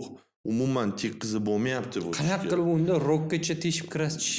Endi bir amallab teshasiz, lekin ko'pincha premedikatsiyada hamma narsa yordam beradi. Endi men qanaqadir hozir o'ylab chiqyapman-da, nima qaysi vaziyatda ishlatsa bo'ladi. Men o'zim ishlatmayman, aytaman, xotinimda yaqinda ishlatdim. Sababi endi o'tda boshqa sabablar bor-da, ya'ni injiq patsiyent Xotinim rosa qiynaldim, shunda qo'ydim, bo'ldi, kelasan dedim. Periodontit bo'lsa Bo'tdan chiqib davolayman, uyga o'zim bormaysizmi davolayman.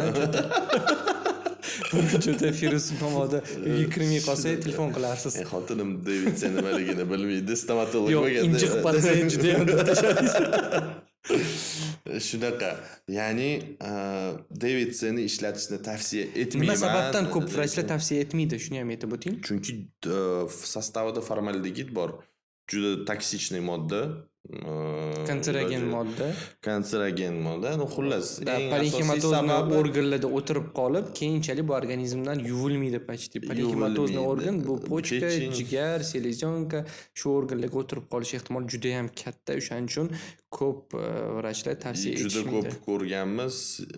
David qo'yib временный plombasini yaxshi ko'rmagan odamlarni ko'rganmiz. Gruppalarda ham hali ham Manda keladi. ikkita patsient shunaqa kelgan. Til ishib ketgan. Nekroz bo'lib ketgan. Nekroz, Tishi atrofidagi to'qimalar.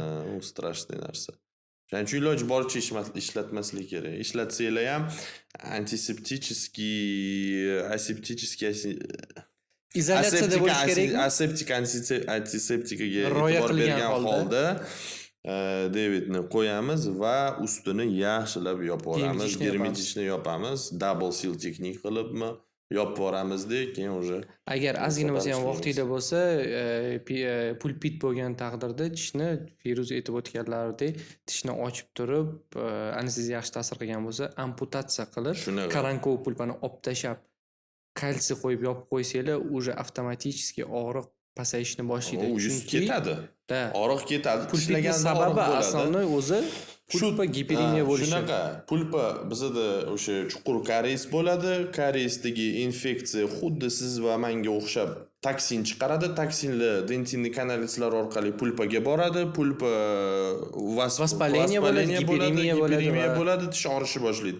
Ochishingiz bilan og'riqlar to'xtadi. Endi o'sha koronkoviy pulpani olgandan keyin уже to'xtaydi, xudo xolasa.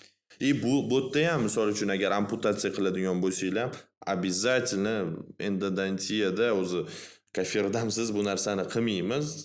To'g'ri nekrektomiya qilamiz, ya'ni от периферии к центру o'rtadan tozalashni boshlamaymiz sразу. Mana shu narsalarga e'tibor berish kerak o'rtoqlar. Pulpatomiya qilishdan oldin, umuman endodontiyaga kirishdan oldin aytib o'tganlaridek bu kaferdam Da. обязательно. Da. Хотя statiyalarga nazar soladigan bo'lsak, hech qanaqa doказанный statiya men topmaganman, balki siz topgandirsiz. Kaferdam bilan ishlasangiz, qilgan endoy sifatli bo'ladi degan statiya yo'q o'zi menimcha. Yo'q. Yoki men topa olmagandirman. Lekin bu sizga birinchi navbatda komfort beradi. Spokойно ishlashingiz uchun tinch, xotirjam, boshqa narsaga chalg'imasdan. Ikkinchidan aytganlaridek Firuz orasida chiqib 20 minut kofe ichib kelishingizga sharoit yaratib beradi. Eng asosiysi toza holatda ishlaysiz va qo'shimcha вторичный infeksiyalar tish ichiga tushib ketmasligini oldini oladi. Bu уже plus qanaqadir sizga keyinchalik yaxshi bitishiga. Bunaqa statiya yo'q deb biz mayli, men ishlatmasak bo'ladi degan fikr. Yo'q, men uchun, men statiyalar uchun emas, men komfortim uchun ishlayman. Da, 100%. Menga komfort beradi. И даже если o'sha statiyalar bo'yicha menga aytishadi, endi o'sha o'zimni o'sha yaxshi aqlli, mendan ilmi ko'proq bo'lgan o'rtoqlar bilan ham bu masala bu bo'yicha biz spor ham qilardik.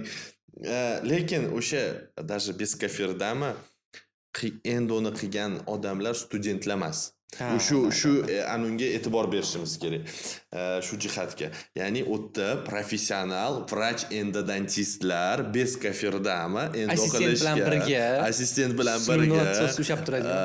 Полный valiklar bilan yaxshi izolyatsiyalar qilib ishlashgan va kaferdam bilan ishlashgan, естественно, rezultat bir xil bo'lgan. Endi o'zimizni sharoitga kelsak, ichiga fayl bilan slyunani cho'q qilib kontaminatsiya ishlasangiz agar juda ham qiyin. Kontaminatsiya ehtimoli juda yuqori. Tilni kontrol qilasizmi, so'laynimi yoki tishnimi? Ko'p holat bo'ladi. Men yaqinda sразу shuni aytib o'tay. Baka esimda bor, yaqinda bitta holat bo'lgan. Qo'shnimdek vrach, yonni xonimdek vrach chaqirdi-dik, avariya bo'ldi, gipokloritov avariya bo'ldi dedilar-da. No borsam, valikka oldimda, valikka tegi reально avariyaga o'xshaydigan holatga o'xshadi. Qizarib ketgan, уже слизистый kuyib ketgan, lekin kanalni ichidan bormaganda u ishlagan, valik Kaferdami? propitatsiya qilgan. Valik o'sha paxta valiki gipoxlorid bilan Shim propitatsiya bo'lgan. qilgan shim Faqat shim bo'lganda olib, o'sha yoqda chiqib turgan. shunaqa mana shunaqa holatga kelgan. Chunki gipoxlorid va avariya bo'ladigan bo'lsa, u qo'rqinchli raznesti narsa. qiladi patsient, ishib ketadi. Endi avvalambor konsentratsiyaga va kolичествоga bog'liq. No, ko'p Sizda holatda bo'lganmi? Gipoxlorid yo'q. avariya? Menda emfizema bo'lgan, lekin gipoxlorid va avariya bo'lmagan. Emfizema yaqinda bo'lgan. Juda stress. Qo'rqinchli narsa. Qo'rqinchli, lekin Xudoga shukr, men u narsaga tayyor edim. Ya'ni teoretik nima qilishni, nima Qisqacha aytib o'ting, nima qilish kerak emfizema bo'lib qolsa? emfizema endi aytib beraman qanaqa bo'lganini. Vestibulyarniy chuqur defekt bo'lgan.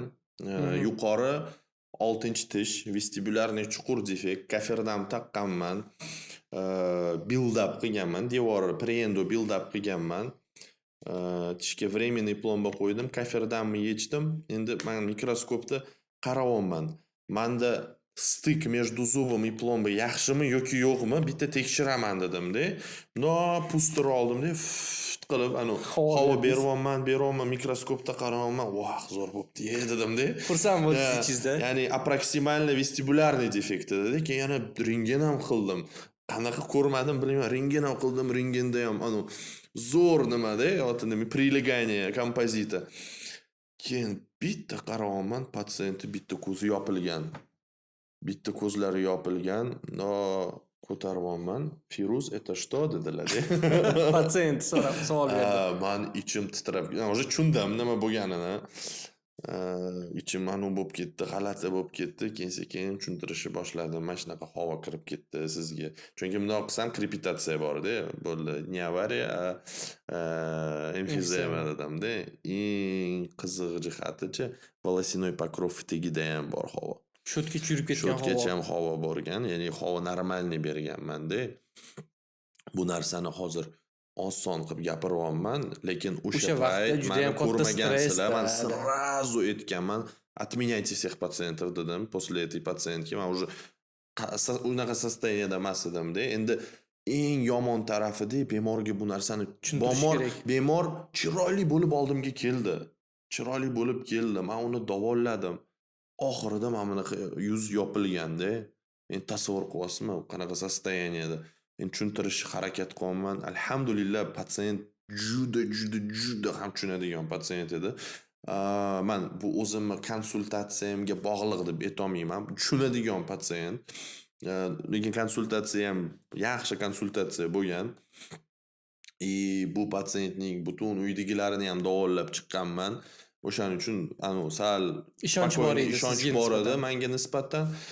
Patsient mayli Firuz dedilar-da, qachon o'tib ketadi bu? Mana shunaqa dedim, 2 haftagacha ham turadi, bu sekin nima qiladi, so'rilib ketadi deb aytdim. Endi sekin va shu bu vaziyatda nima qilamiz? Eng muhimi havoni qatqidir haydash kerak emas-da. Teyish kerak emas. Aynan mana shu narsa esimda, aynan shu narsa esimda edi. To'shto haydash kerak emas. Endi boshida odam baribir ozgina dovdirab qoladi-da, yonimizda xirurgga chiqdim. Ozgina nomnoq qilib yubordilar-da. Keyin yo'q, unaqa qilmayman dedim. Xullas tushuntirdim, mana shunaqa qildim. Keyin челюстно-лицевой xirurgga ham yana telefon qildim. Endi o'zimni qanaqadir qattiqdir o'zimga topishim kerak-da. To'shto hammasi yaxshi bo'ladi. Deydigan odam menga aytish kerak-da. Hammasi yaxshi bo'ladi. O'qiganman u narsani, lekin baribir eshitgani boshladi. Birinchi marta to'qnash kelsangiz boshqacha shunaqa. Xullas yozdim, antibiotik yozdim, NPVS yozdim. O'zi odatda antibiotik ham shart emas. Shart emas antibiotik, lekin endi bu волосяной покров tegiga bo'lganligi uchun juda qo'rqib ketdim-da. Bu yerda ham mana shu o'zida bo'lganda ham mayli, mamnun qilyapman-da. Bu yerda ham bor-da, chunki bu juda qo'rqinchli. Antibiotik yozdim, nima yozdim? NPVS yozdim, bo'ldi. Sekin o'zi уже bir haftada ancha yaxshi bo'ldilar. 2 haftada уже to'liq nima qildi. To'g'ri, lekin bu yerda ham mana bu narsadan hech kim застрахован emas-da. U любой odamda bo'lishi mumkin. Men endi bu xato ham emas. Chuqur o'rganishni boshladim. Bu narsani odamda oddiy osmotrda ham bo'lgan holatlar bor. Bemor konsultatsiyaga keladi, osmotr paytida emfizema. Havo berib nimadir Havo, qarayman ha. desangiz. Airflow paytda bo'ladi. Chiska va- Zapaski 8-tishlarda ko'p bo'lgan ekan bu narsa. Men endi u payt men bilmayman nima qilishni, insof bilasizmi? Men o'sha vaqtda dunyodagi eng yomon ishlaydigan vrach deb o'zimni his qildim. Klinus, eng va shu san arzimaysan doktor bo'lishga. Mana shunaqa fikrlar kelyapti. Qanchalik stress bu. Tavba. San doktor bo'lolmaysan. San qanaqasiga san odamga zarar keltiryapsan deb. Ani tushunasizmi? Miyam error beryapti-da. U qanaqasiga san o'zingcha tushunasizmi? Bu narsa znak bo'lganda, menga O'zingizni sud qilyapsiz. Ha, tushunasizmi? Naryoqda leksiya o'qiyapman-da, ani o'qiyapman-da, bu yerda menda patsient emfizema bo'ldi. Как так deyapman-da, tushunasizmi? U вообще miyaga sig'maydigan narsa. Keyin nima qildim? Rost uzrlar so'radim, opadan nima qildim? Men sizni bunday qatta endo qilish kerak bo'lsa qilib beraman dedim-da. Bu narsa o'zi aslida noto'g'ri, uni qilish kerak emas, lekin men shunaqa anu qildim-da. O'zimni виноватый чувствовать qildim. Реально виноватый, men e'tibor bermadim bu narsaga. Men aytdim, shu qolgan tishlaringizni endo qilib beraman. Nima qilib beraman dedim, в качестве извинения. Vijdoningiz bor ekan.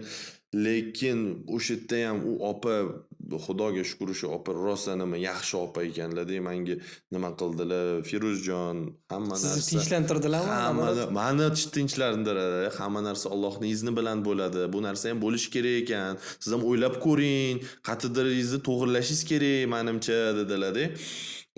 Реально men unda sal o'zimni nima qilishni boshladim, hayotimni analiz qilishni boshladim, boshqa narsani analiz qilishni boshladim-da. Haqiqatdan ham bu narsa qanaqadir znak sifatida bo'lgan va bundan keyin men shu to'g'ri qaror qabul qilib nima qildim. Bunaqa istoriyani aytib berganingizdan keyin endidan tiya o'zi qiyinmi degan savolni berishim o'zi noo'rin bo'lsa kerak. Bu qanchalik stressligini siz aytib beryapsiz. Mana men o'zimdan kelib chiqqan holda ham sizga har doim aytaman. Men endidan tiya qilayotganimda haligacha mana qanaqadir opitim bo'lsa ham yuragim mana bitta такой напряженный turadi-da. Chunki yangi fayl ishlataman har safar, hozir shunaqa qilganman. O'sha stress iloji boricha kam bo'lish uchun har safar yangi fayl ishlataman. Shu sinib qolish ehtimollari kam bo'lsin, baribir mana bitta qanaqadir napряг turadi. Bor. Bu narsa turadi. Endidan keyin haqiqatda juda ham qiyin soha. Shu sababli ham balki oldin vrachlar shuni keltirib bera olmaganligi uchun ham juda ham qadrsizlangan направление bo'lib qolgan edi. Hozir mana sekin-sekin sizlarni va yana bir necha endodantistlarimizni sharofati bilan endodantiyaga bo'lgan hurmat, talab oshib bormoqda. Bu juda ham yaxshi.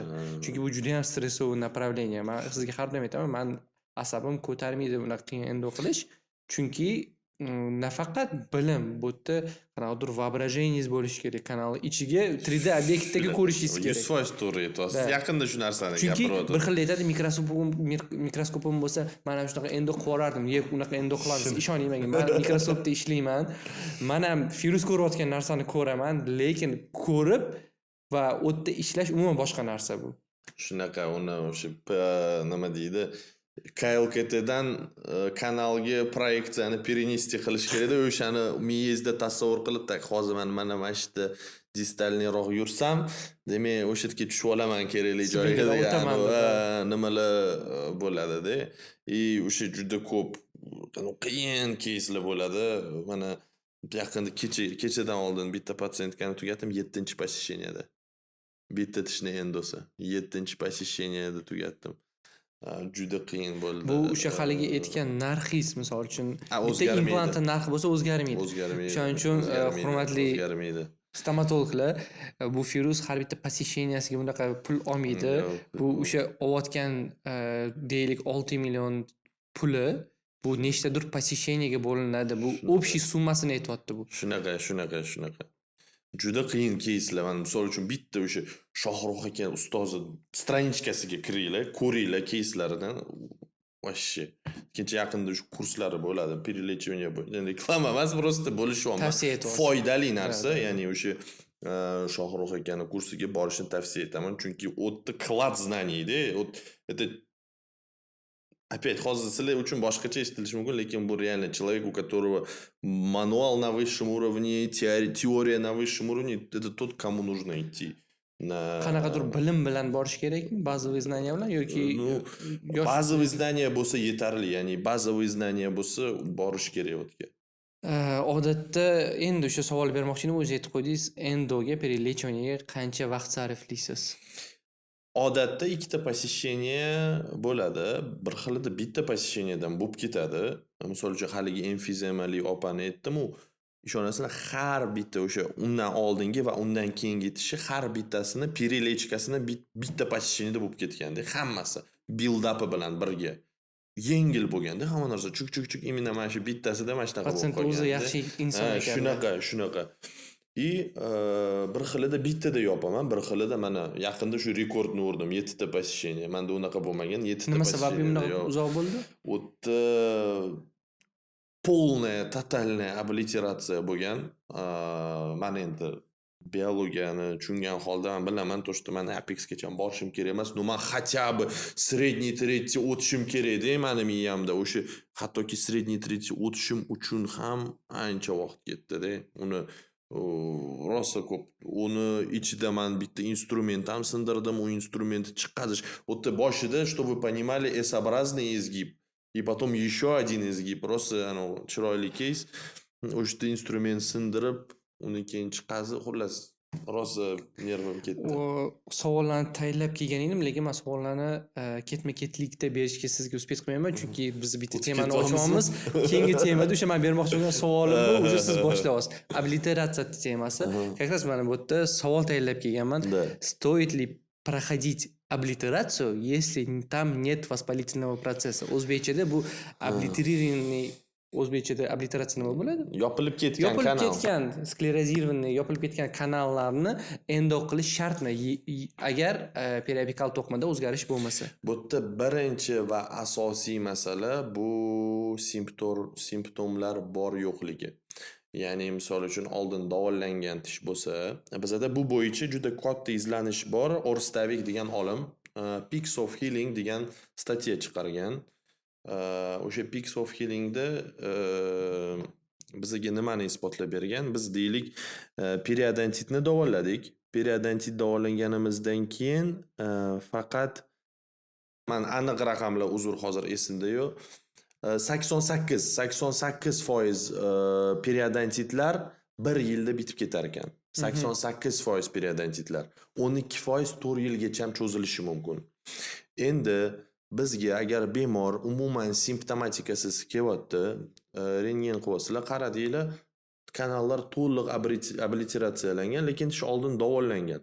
Simptomlar hech qanaqa yo'q. Biz nimaga qaraymiz? Birinchidan koronkoviy germetizatsiyaga qaraymiz. Ya'ni koronkoviy germetizatsiya yaxshi bo'lganmi yoki yo'qmi? Tish hozirgi paytda chaynov jarayonida ishtirok etyaptimi yoki yo'qmi?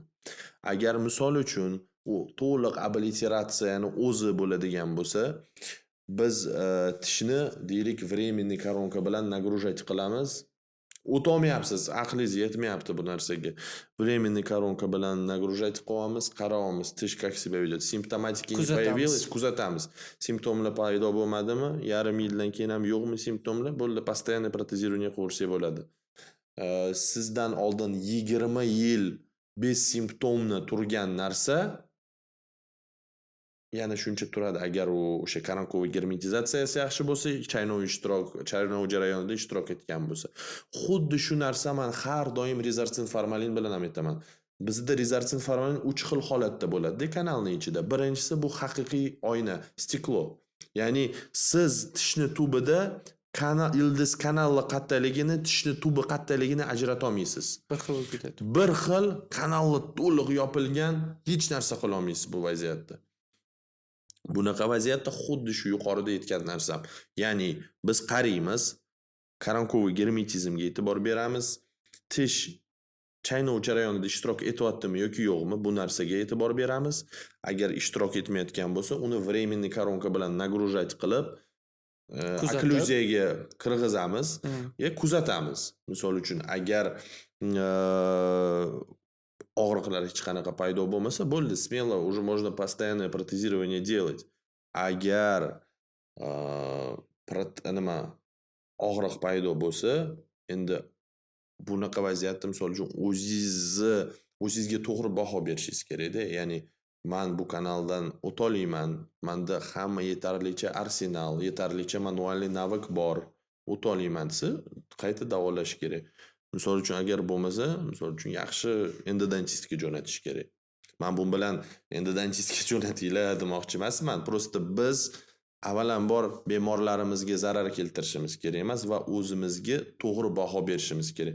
Misol uchun men o'zim nimadirga aqlim yetmasa, men Shohruh aka Niyazmetov oldiga jo'nataman. Men buni любой joyda katta sahnada ham gapirganman shu narsani.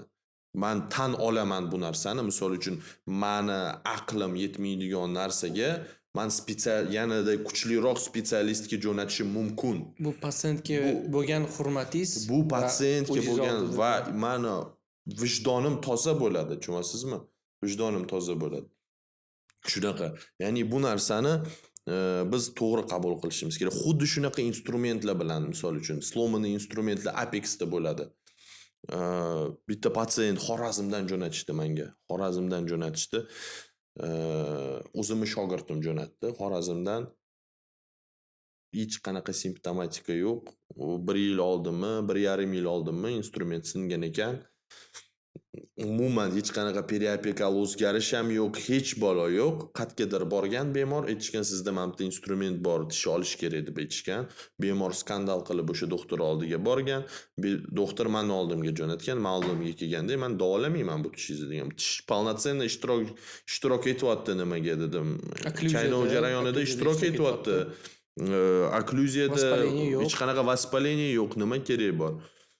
Keyin yo tuda-suda ketdim. Xolasangiz dedi, meni ustozimga boring. Misol uchun menga jo'natgan doktor dedim, meni shogirdim dedi. Meni ustozimga boring dedim-da. Keyin, "Ha, bo'ldi, хорошо" dedi. Keyin shunda sразу Shohruh akaga telefon qildim. Joyida ustoz mana shunaqa что-то сложное, что ли, Фирuz dedilar. Вот хочу вам отправить вот так, вот так вот. А, не, все, не надо dedilar-da. Если вы объяснили, все не нужно dedilar-da.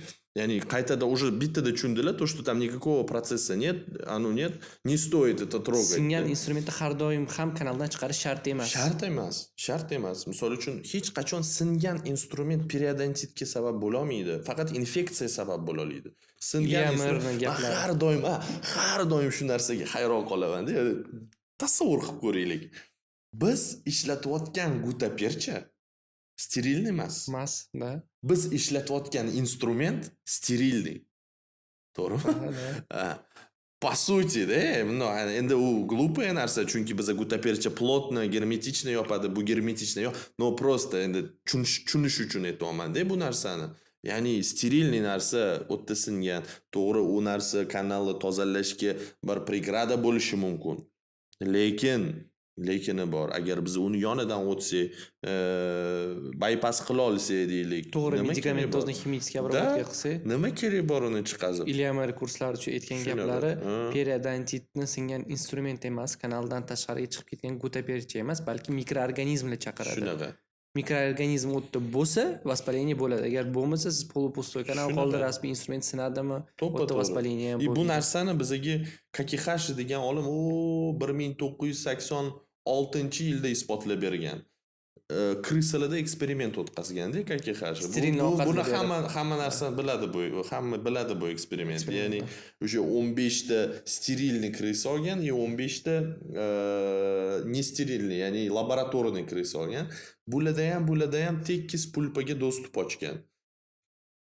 Nimada sterilniy krisalarda dentinniy mostik hosil bo'lishni boshlagan 21-kundan boshlab, laboratorniy krisalarda periodontit boshlangan, vaspalitel. Ya'ni faqat infeksiya sabab, boshqa sabab yo'q. Lekin o'rtoqlar, bu degani instrumentni sindirib kanalida qoldirib, chiqarish kerak emas ekan degani emas. Bu bir xil случайlar, hamma Firuz aytgan protokol to'g'ri qilgan holingizdagina qoldirsa Shuni- bo'ladi degan, lekin bu tam kanal uchida Albatta. o'rtasida sinib qolib, bu yerda vоспаление bo'lsa ham qoldirish kerak degani Da, emas. unaqa emas, o'rtoqlar. Biz Da, hozir to'g'ri совсем, tushunishinglarni ha, xohlardik, chunki bir xillarda ko'pincha gapni o'sha из контекста вырезать qilib Shunaqa, bitta joyini olib olishadi-da, shunaqa, Firuz shunaqa. shunaqa dedi, ketdi ertaga bo'ldi. voy, aylanadi. Instrument chiqmaydi, bo'ldi. Siz ishsiz qolgansiz, operativ Shunaqa, patsientlar yo'q. shunaqa.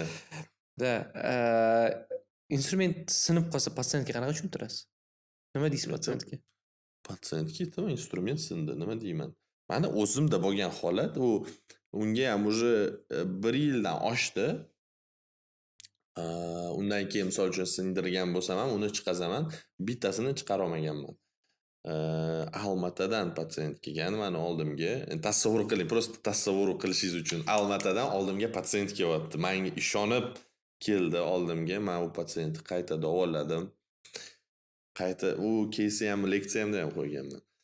Qayta davoladimda 35 gacha kengaytirdim. Tam izgib был, чтобы tushunishinglar uchun mana bunaqa izgibda 90 gradusli izgib bo'lgan. 35 gacha kengaytirdim. Durная голова nogam покоя не дает deganda 40 bilan ham o'taman dedim. O'sha 43 ni qoldirdim o'sha yerda-da. 43 ni qoldirdim, yonidan bypass keyin qilib yopib yubordim. Bemorga aytdim, dedim. Sizda men mana shunaqa fayl sindirib qo'ydim dedim. U narsani sizga tushuntirganman. Periodontitni sababi o'zi infeksiya. Bu fayl emas dedim. Уже maksimalni kengaytirib bo'ldik kanalizni. Hech xavotir olmang, nima. Keyin yarim yildan keyin keldi meni oldimga o'sha bor periodontitdan bitib ketganda. Ya'ni bemorga aytish kerak bu narsani. Bizning vijdonimiz ham toza bo'ladi. Misol uchun bundan hech kim zastrahovanный emas. O'zi odatda misol uchun Amerikada yoki Yevropada endodontiический прием, общий приемda, endodontiический прием emas, общий приемda при эндодонтическом лечении, ya'ni men demoqchiman, patsient general practice vrachga boradi, endodontiический лечение, depulpatsiya uchun IDS подписывать qiladi-yu, o'shda hamma narsa hattoki singan instrumentlargacha ham yozilgan. То, что agar unaqa bo'ladigan bo'lsa, sizni mutaxassisga jo'natamiz degan joyi bor. Tushunyapsizmi? Bu narsa bor. Ya'ni bu narsada hech kim zastrahovan emas. Hamma sindiradi fayl. Men sindiraman, hamma sindiradi. Va kim sindirmasa u просто endodontiya qilmaydi. Xirurgiya bilan shug'ullansa kerak. Sizga mana referativniy patsientlar ko'p keladi, ayniqsa singan instrumentlar bilan. Siz o'zingizda qanaqadir statistikangiz bormi? Taxminan vrachlar в основном nimani hisobiga instrument sindirishadi? Noto'g'ri endodontik dostуп.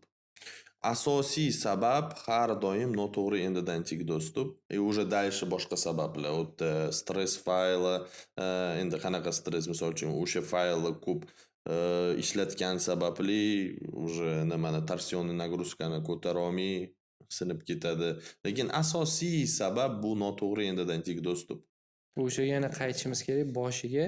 Manualli modellarda va udalenniy ishlarda har doim oshirib borish kerak, to'g'ri endodontik dostуп qilish uchun. Shunaqa. Juda ham kerak narsa. Juda kerakli, muhim narsa. Perforatsiya mavzusi ham boshlamoqchi edim. Bu ham asosan perforatsiyani sababi sizdan so'ramoqchi edim. O'zim ham bilaman. Bu anatomiyani yaxshi bilmaslik, dostupni to'g'ri shakllantirmaslik. Shunaqa. Endodontiya perforatsiyalarini nima bilan основной yapasiz? MTA bilan yoki biokeramika yoki u yoki bu. O'zi mana asosiy hamma asoratlarni sababi bu noto'g'ri endodontik dostуп. Buni hattoki gipoxlorid va avariyagacha. Bizda apikal sohada отрицательный давление hosil bo'ladi, shuni hisobiga gipoxlorid periapikal to'qimalarga chiqib ketadi, gipoxlorid va avariya. Инструменты сломанные, неправильный эндодонтический доступ, перфорации, ступеньки. Hammasi noto'g'ri endodontik dostupdan boshlanadi. O'rtoqlar, ertadan boshlab udalenniy ishlarni olamiz, modelkalarni olib, to'g'ri endodontik dostуп qilishni va endodontiyaga to'g'ri dostуп ochishni modellarda o'rganamiz. O'shanda borgan sari qanaqadir осложнениялар, sinadigan instrumentlar kamayadi o'zi. Endodontiyada siz uchun nima narsa shunaqaki, qilgis kelmasdan majburlikdan qilasiz? Qaysi etap? Misol qilib aytishim mumkin. Mani sohamda endi men bilasiz, terapiya, ortopeziya, xirurgiya ham qilaman. Terapiyada oladigan bo'lsak, men uchun tepa 7-distal taraf глубокий defektni vassalamleniya qilib, keyin uni endo qilish men uchun ham juda ham qiyin, qilgim kelmasa qiladigan ish. Sizda endodontiya bu qanaqa ish? 8-tishlarni endi qilish. Bu Yuvorishadimi? men uchun tabu. Qilasizmi? Ha? Qilasizmi? Harakat qilaman отказ qilishga, 90% отказ qilaman. Опять же, kompromissniy случайlar bo'ladi, qilaman. O'sha 8-tishlarni endi qilish bu qanaqadir, bor zapadlo deydi. Shunaqa. Yosh studentlarimiz qachon astirирование qilishni boshlashligi kerak siz maslahatingiz bo'yicha? Qachon Stomatologiyadan keyin deb o'ylayman. Har doim, chunki основной fundamentalniy predmetlar hammasi уже o'tilgan bo'ladi. Gistologiya muhim bizada, bu yerda именно aynan endodontiyada endodontiskiy priyom haqida gapiradigan bo'lsak, shu 3-kursdan deb aytaman, har doim shu 3-kursdan keyin уже boshlash kerak. Men juda kech boshlaganman-da. Men shu 5-kursda boshlaganman. Men 5-kursni bitirib boshlaganman. Undan ham kech boshlaganman. Ya'ni, никогда не поздно-da. Ko'pchilik aytadi, "Voy, уже mana 5 man, nima qilaman, endi hali hech narsa bilmayman." Voy, hech kim bittada zo'r vrach bo'lib ketmadigan-ku. Misol uchun hali ham misol uchun siz va men nima kurs bo'lsa, o'sha kurslarga boramiz, pulimizni sarf qilamiz, shu narsaga o'z ustimizda ishlaymiz. Ya'ni isho bilmagan narsamiz juda ham ko'p. Есть куда расти. Ya'ni biz hali u ancha o'z ustimizda ishlashimiz kerak. Ko'p menga ham shunaqa savol berishadi, nimaga kurslarga ko'p boraverasiz, shunaqa hech nima bilmaysizmi yoki borishadi-da.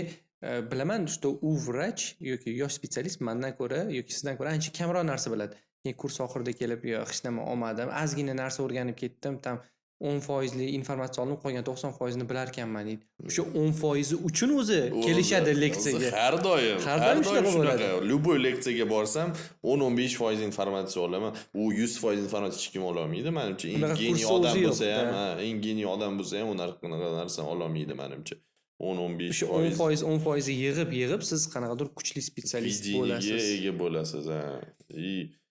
O'sha aytganimdek, yuqorida o'sha lektorlar 90%, men 80% deylik kitobdan olingan, 20% o'zini praktikasidan.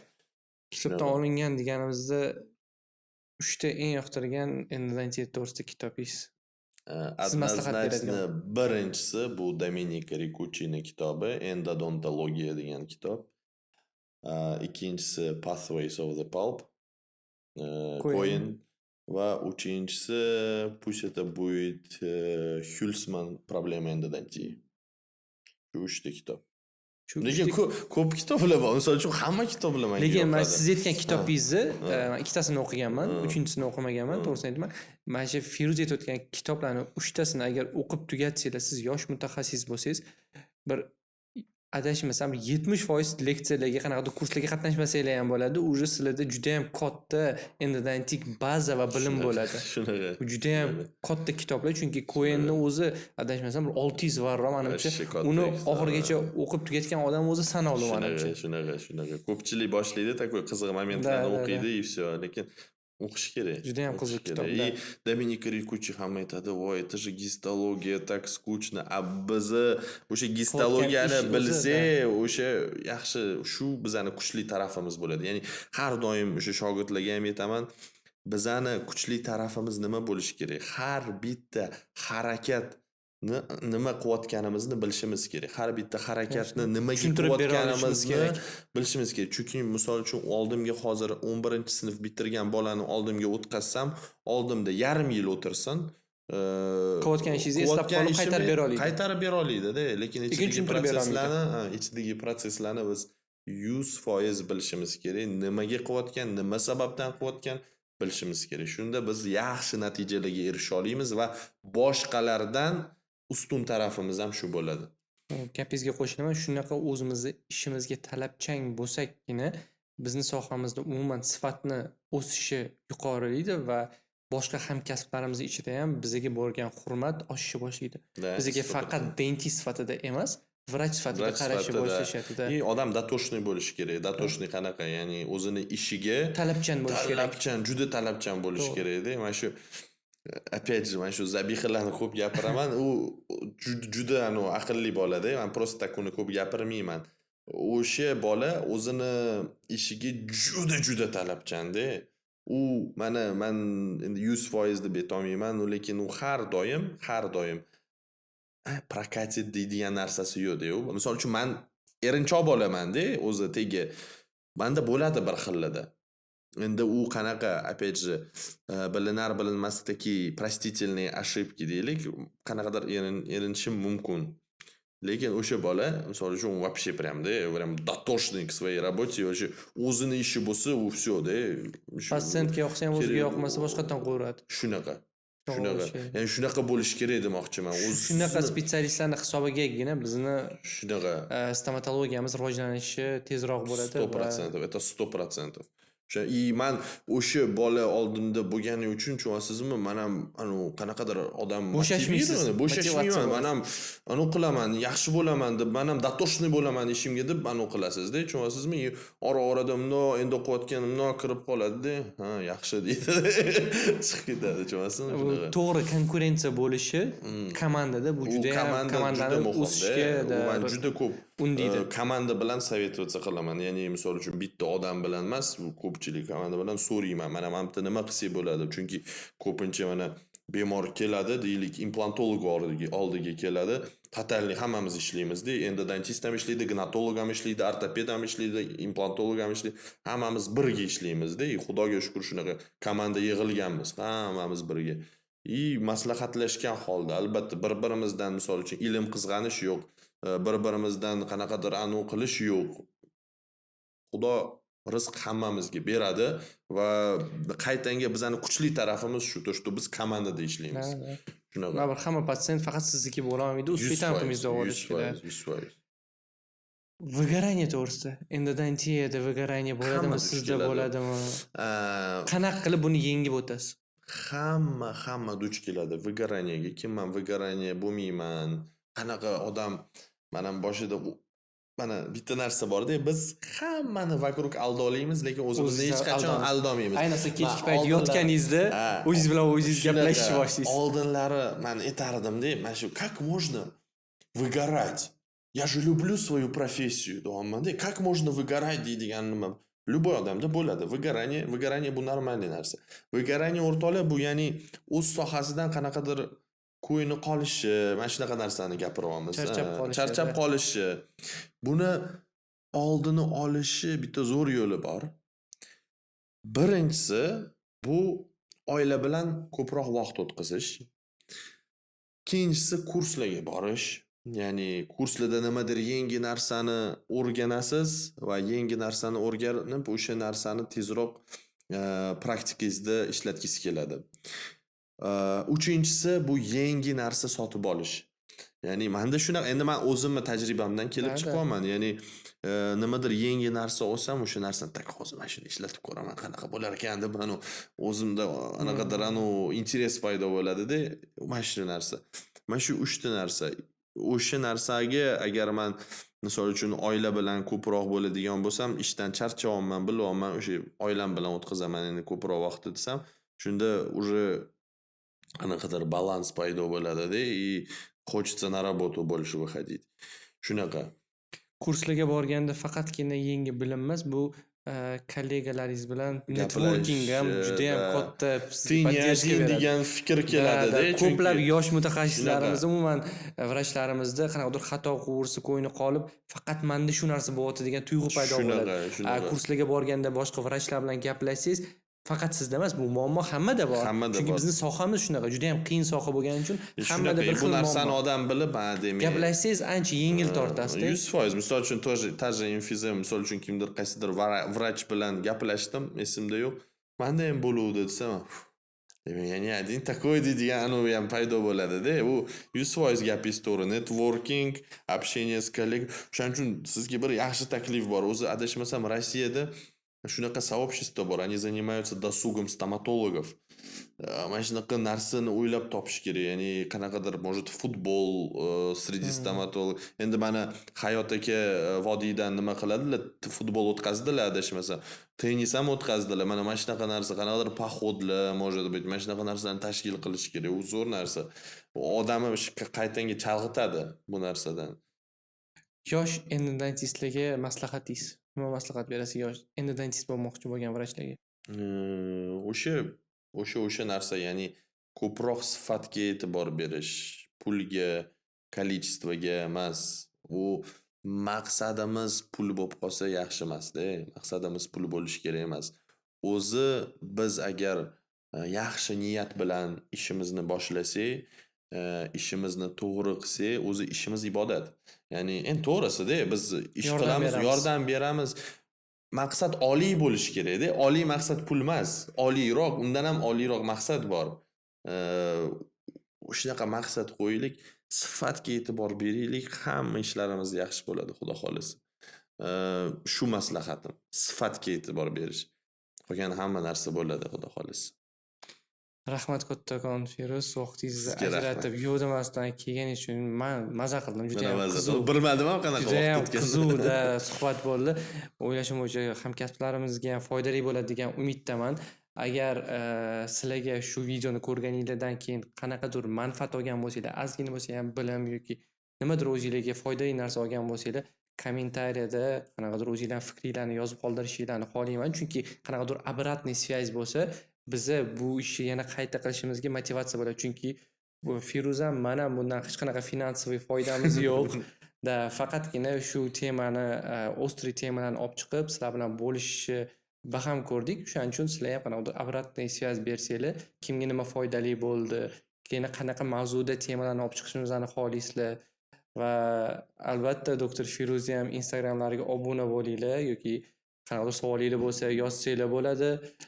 Juda ham qiziqarli keyslar qo'yadilar, o'sha videolar непосредственно mikroskopdan. Xudo xolasa yana qanaqadir qiziq temalarni yozsanglar, keyingi safar boshqa vrach bilan ham shunaqa ochiq suhbat qilishga harakat qilamiz. Bizlarni kuzatishda davom etinglar. Ko'rganda ko'rishguncha rahmat hammalarga.